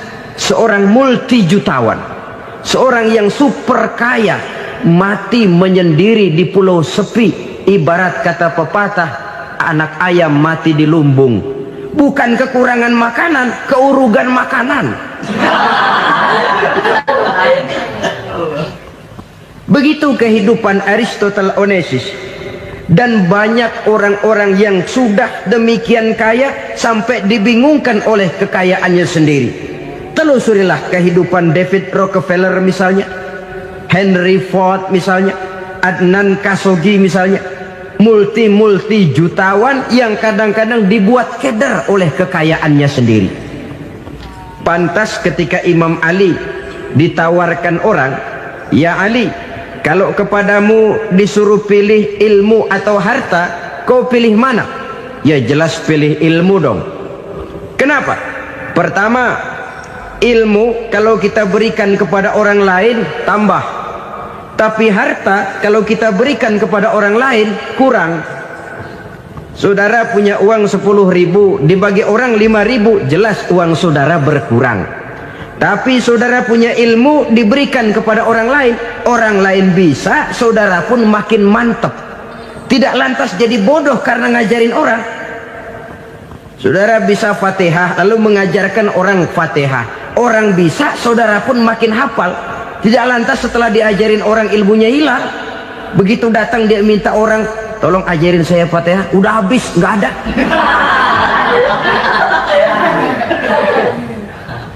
Yang kedua kata Imam Ali, ilmu menjaga kita. Kalau harta kita yang harus jaga. Makin banyak ilmu makin terpelihara diri seharusnya. Tetapi makin banyak harta makin bingung kita jaganya. Sampai kadang-kadang kalau perlu seluruh keliling rumah dipasangi alarm. Belum cukup disewakan anjing besar-besar, pasang di depan pintu, awas anjing galak. Masih belum cukup juga cari centeng tukang-tukang kepruk jaga rumah. Masih terasa belum aman, padahal rumahnya dikelilingi tembok besar. Di balik tembok ada pintu-pintunya tebal. Di balik pintu itu terbuka masuk kamar, kamar pun ada pintunya, pintunya pun kuat.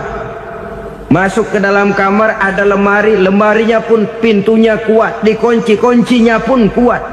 Tapi terhadap seluruhnya yang timbul cuma sekedar was-was saja. Kesimpulannya sekali lagi, tanpa harta orang memang sulit untuk bahagia. Tapi harta semata-mata tidak merupakan jaminan orang akan bahagia. Dengan hati yang luas, itu modal utama untuk mencapai kebahagiaan hidup. Orang yang hatinya luas, saudara-saudara, punya hati yang lapang, melihat kenyataan hidup ini, dia bersyukur senantiasa kepada Allah. Lantas tidak timbul hasud dan iri hatinya. Oleh karena itu, jiwanya selalu lapang. Kalau tidak, cupik hati namanya. Dangkal pandangan, tidak senang melihat orang lain dapat nikmat, dan itu sering dijadikan contoh. Kalau orang yang lapang dada, dia lihat tetangganya beli TV baru, dia berkata, "Alhamdulillah ya, tetangga kita beli TV, mudah-mudahan kita bisa ikut nonton." Lapang dadanya. Tapi orang yang sempit hati, lihat tetangga beli televisi, meriang. Enggak diapa-apain, meriang. Besoknya dengar tetangga beli motor, makin sakit, ke rumah sakit. Lalu di rumah sakit dengar tetangganya beli mobil, mati. Disiksa oleh perasaannya sendiri. Orang kalau hati sudah sempit dalam hidup, kemanapun dia pergi, sempit rasanya medan kehidupannya. Kemudian kita melihat juga ada orang yang menilai bahwa bahagia itu katanya kalau punya kedudukan yang tinggi, pangkat yang agung, wibawa yang besar. Mungkin betul, tapi mungkin juga tidak. Bergantung kepada hati orang yang punya pangkat itu. Sama dengan harta tadi. Harta akan membawa bahagia kalau dia jatuh ke tangan orang yang berhati lapang. Tapi harta akan jadi bencana kalau jatuh ke tangan hati orang yang sempit. pangkat akan membawa bahaya kalau jatuh di tangan hati orang yang sempit. Lebih dari itu, kenyataan mengajarkan kepada kita bahwa ternyata pangkat dan jabatan tidak selamanya memberikan kebahagiaan dalam kehidupan. Bahkan resikonya kelewat besar. Beberapa bukti kita bisa ambil dari para pemimpin dunia yang menjadi korban lantaran pangkat dan jabatan yang disandangnya. Saudara ingat Presiden Abraham Lincoln dan John Kennedy dari Amerika? Dibunuh orang. Park Chung-hee dari Korea Selatan, Ziaur Rahman dari Bangladesh, Anwar Sadat dari Mesir, terakhir Indira Gandhi dari India, menjadi korban dari pangkat dan jabatan yang disandangnya dari orang-orang yang tidak senang dia memegang jabatan itu. Dia akan mudah mengundang bencana, sehingga pantas kalau seorang presiden terkemuka Amerika, Harry Truman namanya, dia mengatakan jabatan presiden itu, kata dia, seperti orang nunggang macan, naik macan. Harus kita taiki, kalau enggak dia bakal nerekam kita, ngeri katanya. Adapun orang yang hatinya lapang, kalau dia menerima pangkat dan jabatan, dianggapnya itu satu kesempatan untuk berbuat baik. Tapi orang yang berhati sempit, menerima pangkat dan jabatan, bukan kadang-kadang menerima, malah berusaha setengah mati mencapai dengan segala cara. Kalau perlu jilat atas, jilat atas.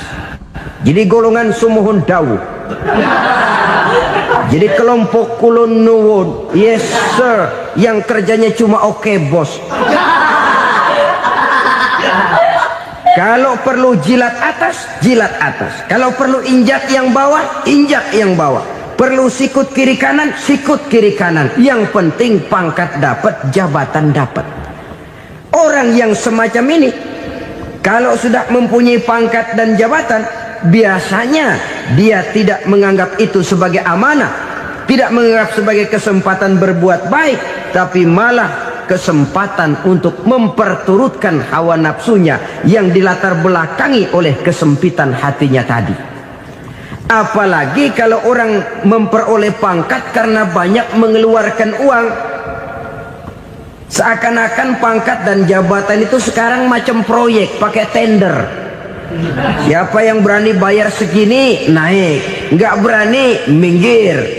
Padahal logikanya, kalau orang mencapai satu jabatan karena banyak mengeluarkan uang, hampir bisa dipastikan bahwa setelah jabatan itu dia pegang, langkah pertama yang akan dilakukannya ialah berusaha bagaimana uang yang dia keluarkan supaya kembali. Ya paling kurang pulang modal dulu dong. Soal mikirin rakyat soal nanti, tapi ini modal harus pulang. Itu celakanya kalau orang memperoleh pangkat dan jabatan cuma karena banyak mengeluarkan uang. Jarang orang yang mempunyai keyakinan dan pandangan bahwa pangkat dan jabatan merupakan amanah. Jadi sekali lagi, pangkat dan jabatan mungkin saja membawa kebahagiaan kalau jatuh ke tangan orang yang berhati lapang. Tapi bisa jadi bencana kalau dia jatuh ke tangan orang yang mempunyai hati yang sempit. Dan lagi-lagi stresnya hati yang lapang. Lalu sebagian orang, saudara, ada yang berpandangan katanya bahagia itu kalau jadi orang terkenal, mempunyai popularitas, menjadi idola di kalangan remaja, di kalangan orang tua, di segala lapisan masyarakat. Padahal makin populer orang, makin terikat dia. Ya kalau macam kita ini kan nggak punya nama, nggak populer, tengah malam buta mau nongkrong di warung Tegal aman. Tapi pangkat, jabatan, kedudukan, popularitas menyebabkan kita diikat dengan berbagai macam peraturan. Cuma mandi sama ke WC saja yang nggak dikawal.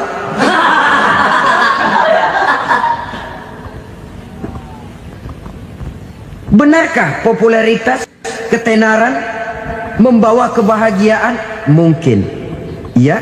Tapi mungkin juga tidak. Kenapa? Banyak orang-orang populer yang mengakhiri hidupnya secara tragis. Kita ambil beberapa nama. Di Amerika tahun 60-an ada bintang seksi paling terkenal yang dijuluki sex bomb. Bom seks. Sampai sekarang jadi legenda, namanya Marilyn Monroe. Singkatan doublenya itu inisialnya MM, Marilyn Monroe. Terkenal, top, sampai dia mati tahun 62. Namanya sekarang masih saja dibicarakan orang. Kenapa dia bunuh diri? Tidak punya hartakah dia? Banyak. Kurang populerkah dia? Seluruh dunia mengenalnya. Sejak rakyat kecil sampai pejabat tinggi dia punya hubungan. Kenapa? Jenuh. Dia terlahir dalam keadaan yatim. Setelah itu tidak lama dia berangkat remaja, ibunya meninggal. Pindah dari wanita asuh ke wanita asuh sampai 12 orang ibu angkatnya.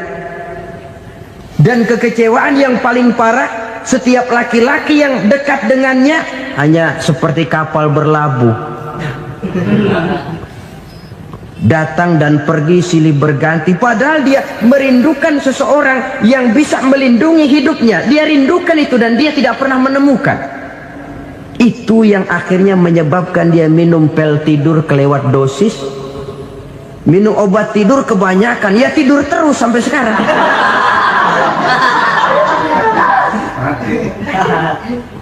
Dia mengakui, saya telah memiliki ketenaran, tapi saya tidak pernah hidup dalam ketenaran itu. Saya pandai main sandiwara, tapi saya ingin hidup dalam alam yang real sebagaimana umumnya orang. Itu yang dia rindukan. Menyusul jejak yang namanya Marilyn Monroe ini, Billie Holiday, saudara kenal tentu. Di rumah sakit dirawat. Dia juga minum obat overdosis, mati lagi. Jimi Hendrix minum obat tidur overdosis kelewat batas, mati lagi. Lalu yang menghanyutkan diri di danau, Janis Joplin dan Brian Jones. Ini orang-orang populer, orang-orang terkemuka yang mengakhiri hidup secara tragis. Bukan karena tidak terkenal, mungkin karena sudah saking terkenalnya. Contoh paling belakangan, Bruce Lee. Wah, ini tukang-tukang keprok tentu kenal siapa dia. Sampai sekarang pun tabir kematiannya masih merupakan misteri. Dan yang masih hidup juga menunjukkan gejala yang aneh. Michael Jackson, rumahnya di Beverly Hills itu dijaga sedemikian rupa, dan dia selalu curiga kepada setiap makanan harus steril, bersih dari segala macam kimia. Kemana dia pergi, itu tukang-tukang keprok sudah selalu menjaga dan mengawal, dan dia seakan takut menunjukkan mukanya yang asli. Hingga kalau tampil ke tengah di luar show, dia kadang memakai pakaian yang tidak menunjukkan dia yang sebenarnya, takut dikenali orang. Ternyata popularitas sering jadi momok yang meracuni kehidupan manusia. Oleh karena itu, benarlah junjungan kita pada saat beliau mengajarkan orang akan bahagia kalau dia mempunyai hati yang lapang. Nah, sekarang masalahnya untuk mendapatkan hati yang lapang, caranya bagaimana?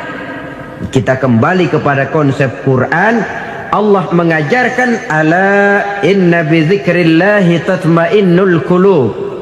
Ketahuilah bahwa dengan banyak mengingat Allah, hati akan tenang, jiwa akan lapang.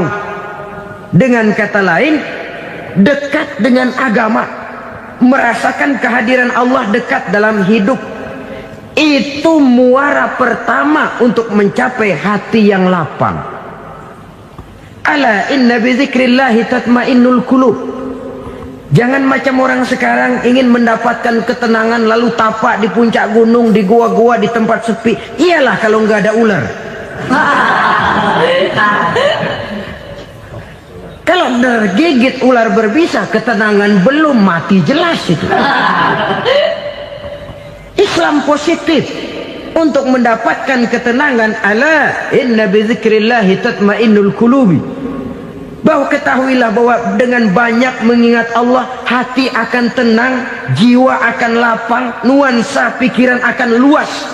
Karena yang namanya bahagia ada dimanapun manusia berada. Di kampung ada bahagia, di kota ada bahagia, di ngarai, di lembah, di gunung, di hutan, di lautan, di angkasa luar, dimanapun bahagia itu ada kalau kita bermodalkan hati yang lapang ini. Dan hati akan lapang kalau kita dekat dengan agama. Dekat dengan harta buat sementara hati mungkin tenang, tapi ketenangan yang relatif dan temporer. Apalagi orang tiap kali tambah harta, tiap kali tambah rencana. Itu wajar. Mungkin sebelumnya saudara berpikir, kalau punya duit 5.000 enak nih. Begitu punya duit 5.000, aduh sayang kalau 10.000 aja. Tiap kali tambah harta, tiap kali lain rencana. Makin banyak rencana, makin menjauhkan kita dari yang namanya ketenangan. Padahal ketenangan merupakan unsur utama untuk mencapai bahagia. Dan ketenangan itu bermuara dalam hati manusia. Tengoklah kehidupan ini. Orang yang banyak harta dengan orang miskin, berbedakah rasa sakit yang mereka tanggungkan? Rasanya tidak. Walaupun si kaya tidur di kasur empuk berselimutkan sutra mahal, sementara si miskin meringkuk di balai bambu yang keras dan kasar. Apabila maut datang, dia juga tidak pernah pilih bulu. Maut datang menjemput si kaya di singgasana keemasannya, dikelilingi oleh para pengasuh, dayang dan inang serta para pengawal. Dan maupun datang menjemput si miskin papa sehingga ia tergelepar di tepian jalan. Kedua-duanya bernama mati. Kalau nyata bahwa sakit yang ditanggung si kaya tidak beda dengan sakit yang ditanggung si miskin, bukan harta semata yang membuat orang bahagia. Hati yang tenang, jiwa yang lapang penuh kedamaian karena banyak berzikir dan mengingat Allah, itu merupakan modal utama untuk mencapai sesuatu yang bernama bahagia.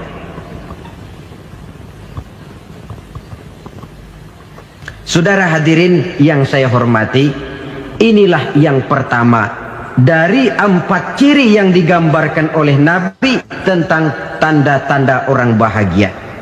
Dan harus berangkat dari yang pertama ini, hati yang lapang. Ini yang harus kita miliki lebih dahulu. Baru nanti akan menyusul kepada poin yang ketiga, kedua, dan selanjutnya.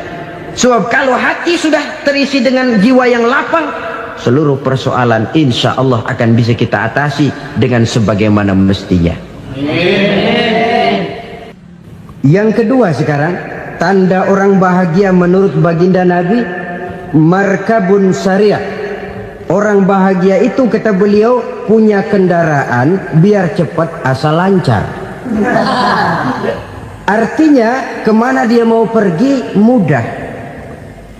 Apa maksud hadis ini? Kalau kita kaji lebih dalam, kendaraan itu kan alat transportasi. Transportasi tidak lain adalah usaha memudahkan komunikasi. Pindah dari situ kepada teori bahwa manusia adalah zon political, makhluk bermasyarakat yang tidak bisa memenuhi kebutuhan hidupnya secara sendirian. Kita memerlukan keberadaan orang lain dalam kehidupan ini. Untuk memakai baju saja kita sudah perlukan petani yang tanam kapas, pabrik yang memintal kapas jadi benang, pabrik yang menenun benang jadi kain, sampai kepada mesin jahit, sampai kepada tukang jahit. Itu cuma untuk memakai pakaian saja. Tidak seorang pun di antara kita yang sanggup memenuhi kebutuhan hidupnya secara sendiri. Kita perlu orang lain.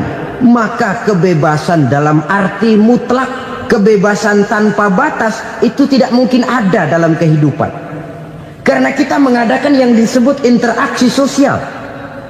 Setiap kegiatan kita tentu melibatkan orang lain.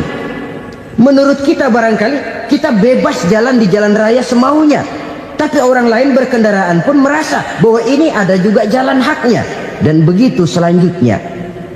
Oleh karena itu, maksud dari kendaraan yang cepat ini adalah khulata'uhu ma'as solihin.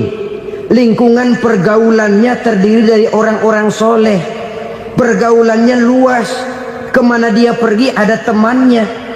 Kesulitannya ada tempat dia cerita.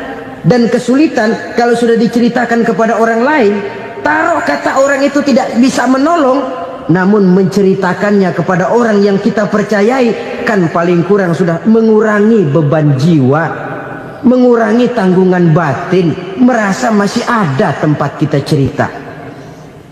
Maka lebih baik orang awam yang mau bergaul ketimbang orang setengah alim tapi ngunci pintu. Sebab nantinya akan timbul sikap picik, cupik pandangan, dan tidak luas menghadapi kenyataan dalam kehidupan ini. Namun yang harus kita garis bawahi, pergaulan memang mesti luas. Namun jangan sekali-kali lupa bahwa pergaulan sangat besar pengaruhnya dalam ikut membentuk kepribadian manusia.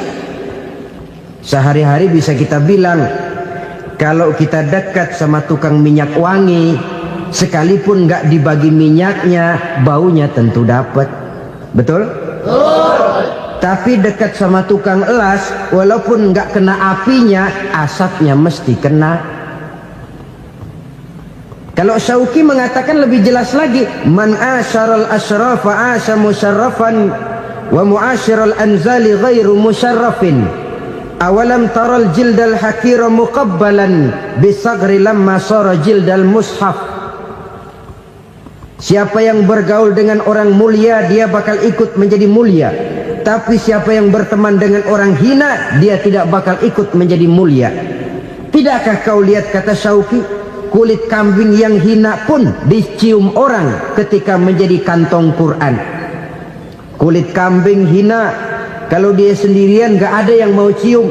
Tapi begitu dia bergaul dengan Quran, menjadi kantong Quran, dipakein minyak wangi, ditaruh di tempat yang tinggi, mau diambil dicium dulu, dibawa dengan penuh hormat dan hati-hati.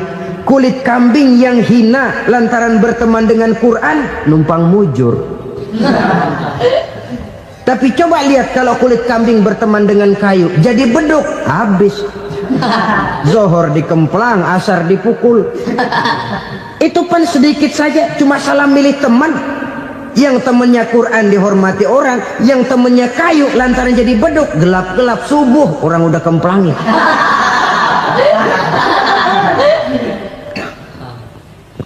Maka terutama kepada adik-adik remaja yang masih mencari identitas diri, yang ibarat kaset masih kaset kosong, mudah diisi oleh apapun, pandai-pandailah memilih teman dalam bergaul.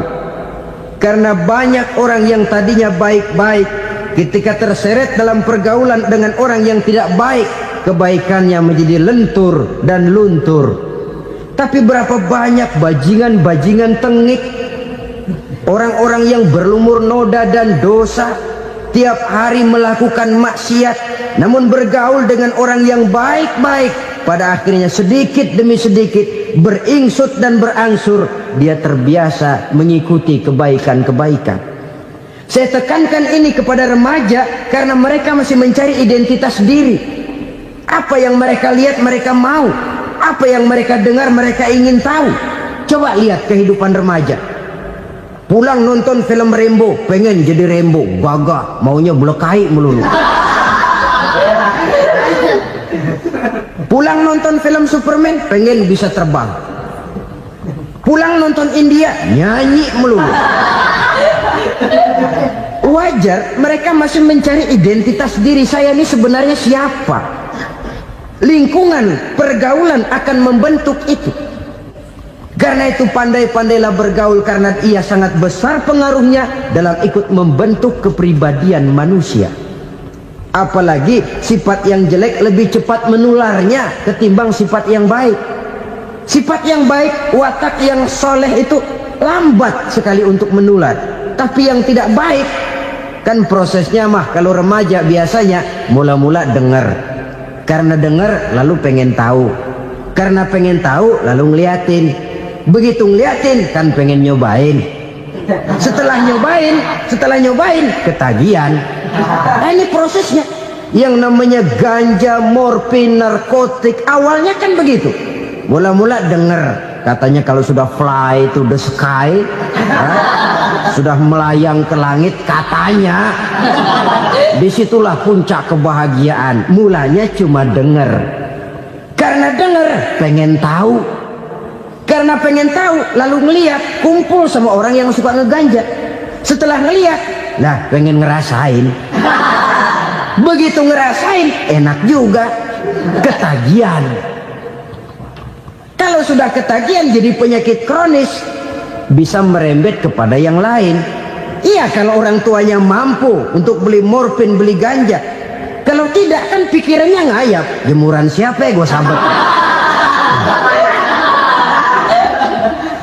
Timbullah perbuatan-perbuatan negatif yang bermula dari salah pergaulan.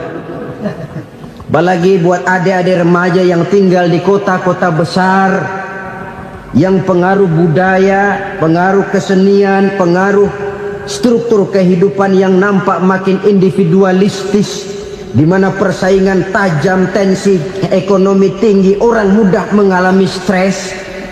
Pandai-pandailah dalam bergaul, sekali lagi karena ia sangat besar pengaruhnya dalam ikut membentuk kepribadian manusia. Orang bahagia punya kendaraan yang cepat, artinya punya pergaulan yang luas, dan lingkungan pergaulannya terdiri dari orang-orang yang soleh. Kemana dia pergi ada teman, kesulitannya ada tempat dia cerita. Tapi kalau sudah menyendiri, hidup sendiri, kesulitan dipikiri sendiri, bisa mati belum waktunya. Tidak ada tempat berbagi rasa, tidak ada tempat bercerita, tidak ada tempat mengurangi beban dalam kehidupan. Pantas betul kalau Islam sangat menggalakkan dan menganjurkan orang kalau sudah sampai waktunya itu untuk melangsungkan nikah. Kata Nabi, ya ma'syaras syabab man istata'a minkumul ba'at falyatazawwaj. Hai para pemuda, kalau sudah mampu memberi nafkah, kawinlah, nikahlah kamu. Kenapa? Sudah ada teman hidup, tempat berbagi rasa. Kesulitan kalau ada tempat cerita akan lebih ringan ketimbang kita telan sendiri, walaupun bobot kesulitannya sama beratnya. Saudara-saudara kaum muslimin rahimakumullah, inilah ciri yang kedua, punya kendaraan biar cepat asal lancar.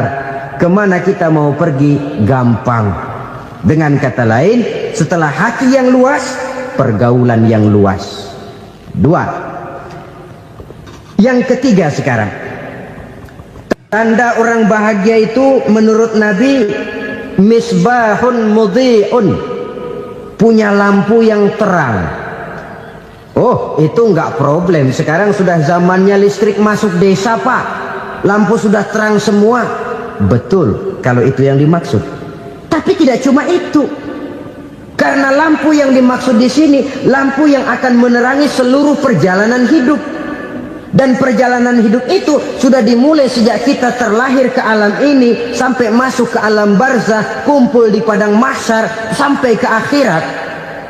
Lampu yang menerangi itu yang diperlukan. Kalau lampu, katakanlah yang paling top sekarang kan lampu jenis Mercury. Taruhlah itu di rumah kita, dia cuma menerangi rumah kita, menerangi hati pun tidak sanggup. Bila kita masuk ke alam barzah, alam kubur, sanggupkah si Mercury yang begitu terang menerangi alam barzah kita? Tidak sanggup lagi. Sanggupkah lampu yang ratusan watt, bahkan puluhan ribu watt menerangi kehidupan di padang mahsyar? Tidak akan sanggup lagi. Kalau demikian, yang dimaksud lampu yang terang di sini apa? Tidak lain amal soleh, kebajikan yang kita lakukan dalam hidup. Itu yang akan jadi lampu penerang. Di dunia nama kita akan terang, jasad kita boleh hancur terkubur tanah, tapi nama kita akan dikenang orang. Begitulah kalau orang meninggalkan kebajikan dalam hidup seperti sekarang. Ribuan orang tiap saat berziarah ke kubur Imam Syafi'i, ke kubur Imam Malik, ke kubur Imam Ghazali, ke kubur orang yang baik-baik, orang yang soleh-soleh. Kebajikannya yang ditinggalkan, yang mengukir namanya dengan tinta emas, sehingga saudara sudah terbaring di alam kubur. Orang lewat, Allah, ini kuburannya Fulan bin Fulan, dulu ini kebaikannya Masya Allah, saya ikut merasakan. Mari kita mampir sebentar, kita Fatihah, mohon disampaikan Allah pahalanya kepada almarhum. Al-Fatihah. Itu kalau orang baik-baik. Lalu saudara tanya, Pak, orang mati dikirimin Fatihah apa nyampe pahalanya? Saya jawab, kalau saudara nggak percaya, mati dulu dah. Nanti saya Fatihain, tungguin di sana. Umpama nggak sampai, balik lagi kemari. Sekarang ini kan maunya otak-otakan saja. Kalau nggak masuk otak, nggak percaya. Padahal alam gaib itu nggak bisa diotak-otakin.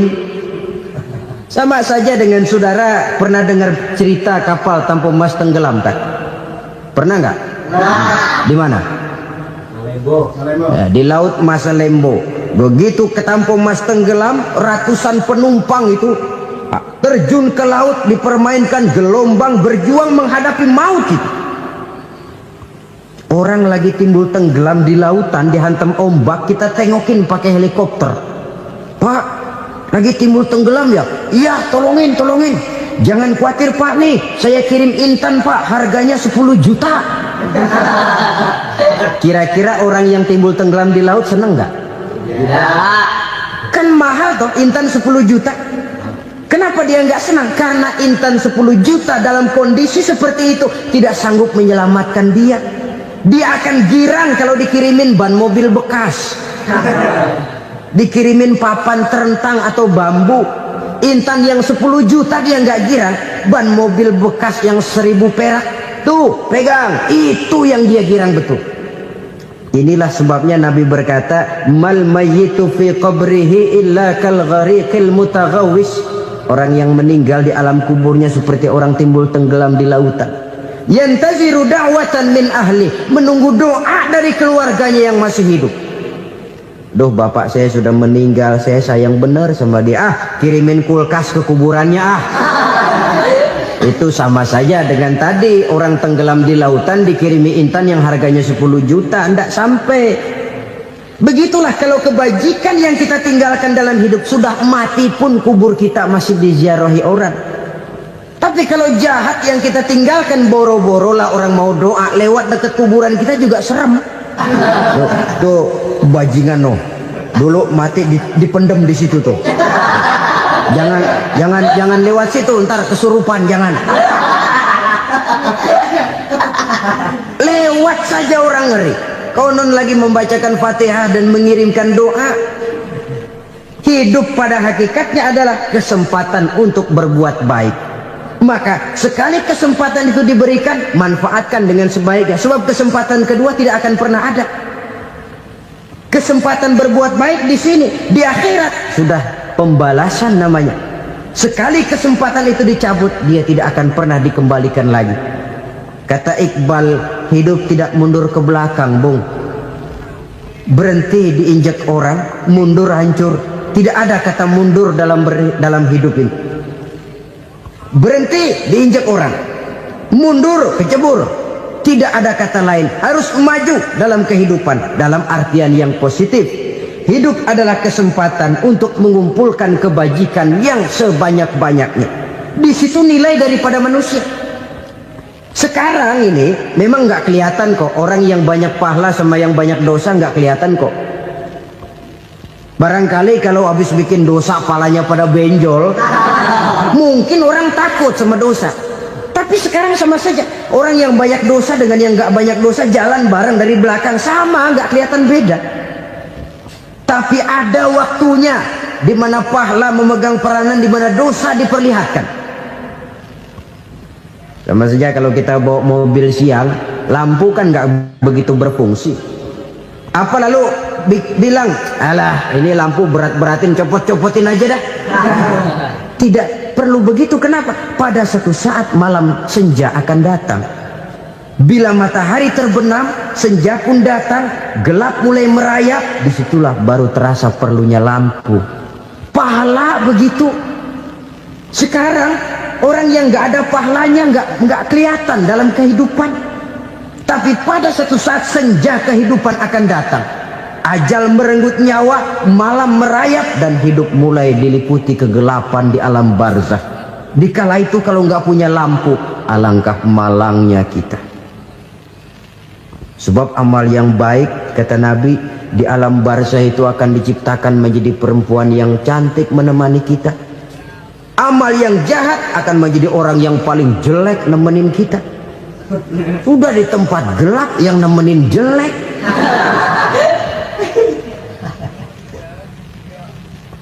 Kaum muslimin rahimakumullah. Kalau demikian masalahnya, tergantunglah kita pandai memanfaatkan waktu. Al-waktu kasayf, waktu itu cepat sekali. Yang namanya waktu itu tahu-tahu. Tahu-tahu udah tahun 87. Tahu-tahu udah begitu. Tahu-tahu yang kemarin anak-anak, sekarang udah pada punya anak. Tahu-tahu saja itu. Begitu cepat waktu berlalu. Kalau tidaklah pandai kita memanfaatkannya, akan rugi kita. Nabi bersabda, "Man kana yaumuhu khairun min amsihi fahuwa rabih." Barang siapa yang hari ini lebih baik daripada hari kemarin, itu orang untung. Hari ini lebih baik daripada kemarin. Bulan ini lebih baik dari bulan kemarin. Tahun ini lebih baik dari tahun kemarin. Itu orang yang beruntung.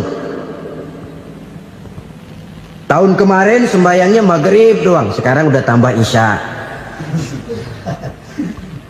Tahun kemarin cuman Idul Fitri aja ngancem bener, sekarang udah tambah Jumat, lalu tambah lagi maghrib, tambah lagi isya, dan selanjutnya. Hari ini lebih baik daripada kemarin, itu orang yang beruntung.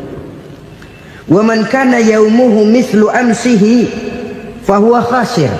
Lalu barang siapa yang hari ini sama saja dengan hari kemarin, itu orang rugi. Hari ini sama dengan kemarin, rugi itu. Bulan ini begitu, bulan kemarin begitu, tahun ini begitu, tahun lalu juga begitu. Rugi itu orang. Rugi apa? Rugi umur. Umur tambah, amalan gak pernah tambah. Dan saya pikir lebih merupakan azab ketimbang nikmat kalau orang dikasih panjang umur cuma untuk numpuk dosa. Mending mana? Panjang umur banyak dosa sama pendek umur dikit dosa? Mending mana? Mending mana? Ya, paling mending tentu panjang umur banyak pahala. Tapi kalau tidak, sekali lagi, lebih merupakan azab ketimbang nikmat kalau orang diberikan panjang umur tapi cuma untuk sekedar menumpuk dosa. Kehilangan kesadaran bahwa dunia bukan terminal akhir dari satu perjalanan. Dia cuma halte di mana kita berhenti sebentar untuk menuju kepada terminal yang hakiki. Saudara-saudara kaum muslimin rahimakumullah. Inilah lampu yang akan menerangi kehidupan.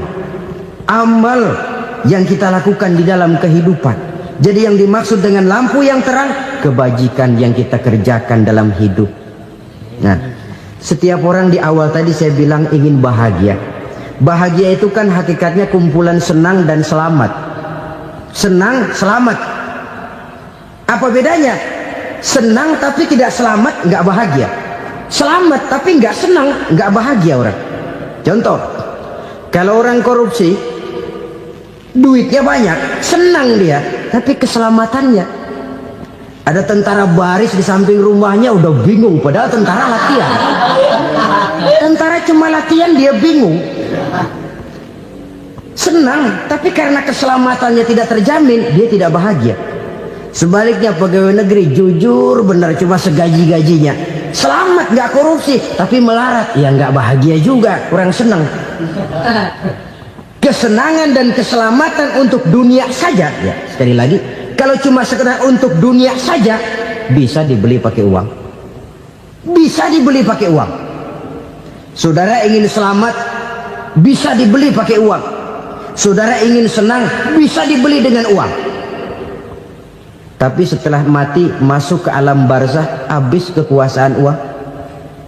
Nggak bisa lagi beli keselamatan pakai uang, tidak mungkin lagi membeli kesenangan dengan uang. Di situ pahala yang megang peranan. Makin banyak pahala, makin banyak saham untuk membeli kesenangan dan keselamatan, untuk memperoleh yang namanya bahagia. Dan jangan lupa loh, di alam barzah kita nggak sebentar, menunggu datangnya kiamat. Loh iya, kalau kita begitu dikuburin terus kiamat datang, untung. Tapi kalau masih harus 1000, 2000, puluhan ribu tahun yang akan datang, dalam satu penantian yang begitu lama, tanpa saham untuk memperoleh kebahagiaan, satu kemalangan yang tidak ada pernah putus-putusnya. Janganlah tergelincir oleh kebahagiaan sebentar yang menipu dengan mengorbankan kebahagiaan hakiki yang berjangka panjang. Apa artinya senyum sejenak kalau harus ditebus dengan tangis seumur hidup? Biarlah kita minum jamu, pahit memang, getir memang, tapi kan besok badan sehat.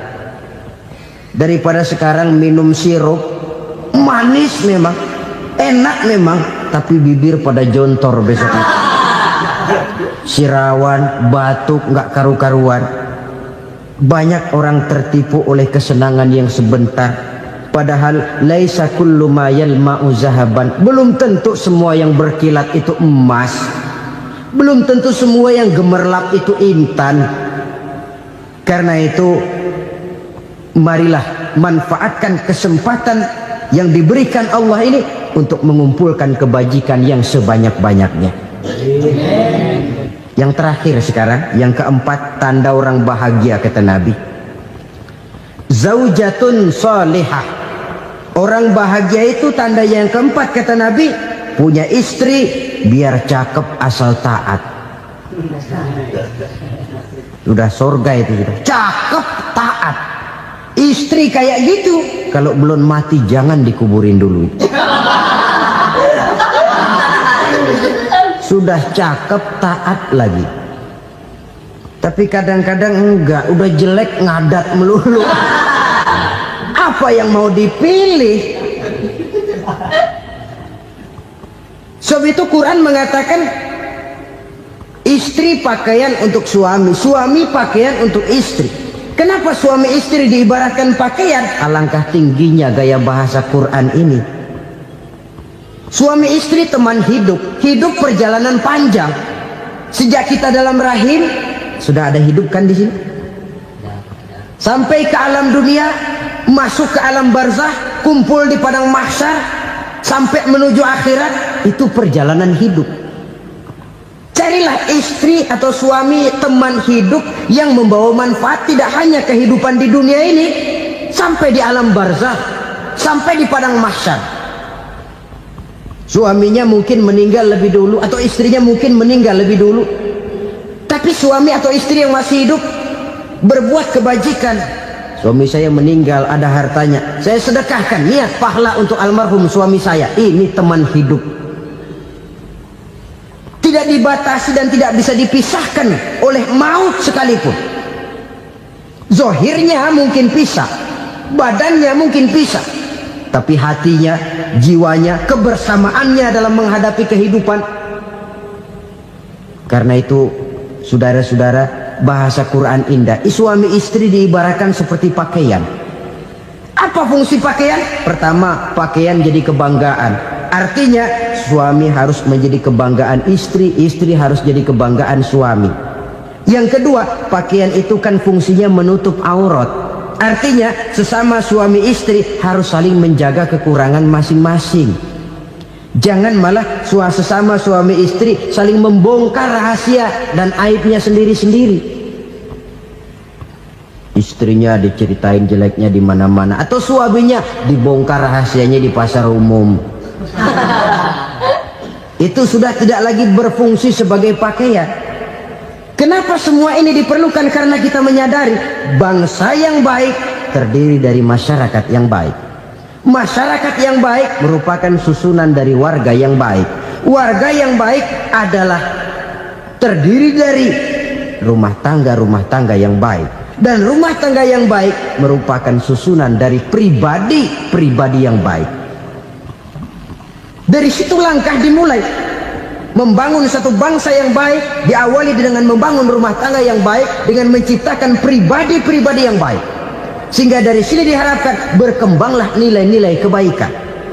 Orang akan bahagia mempunyai istri yang soleh.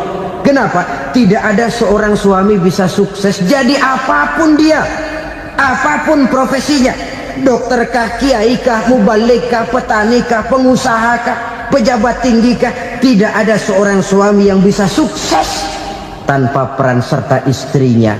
Walaupun memang peranan itu tidak begitu kelihatan, tapi sangat menentukan. Karena itu, saudara hadirin yang saya hormati, Islam sangat menghargai kaum wanita, memberikan kedudukan yang tinggi sepanjang tidak mematikan kodrat kewanitaannya. Nah, kalau sudah kesuksesan ini diawali dari rumah tangga, karier di masyarakat mudah untuk dikejar. Tapi keberantakan di rumah tangga merupakan kegagalan pertama di tempat lain. Nah, inilah saja yang dapat Al-Fakir sampaikan pada pertemuan kali ini.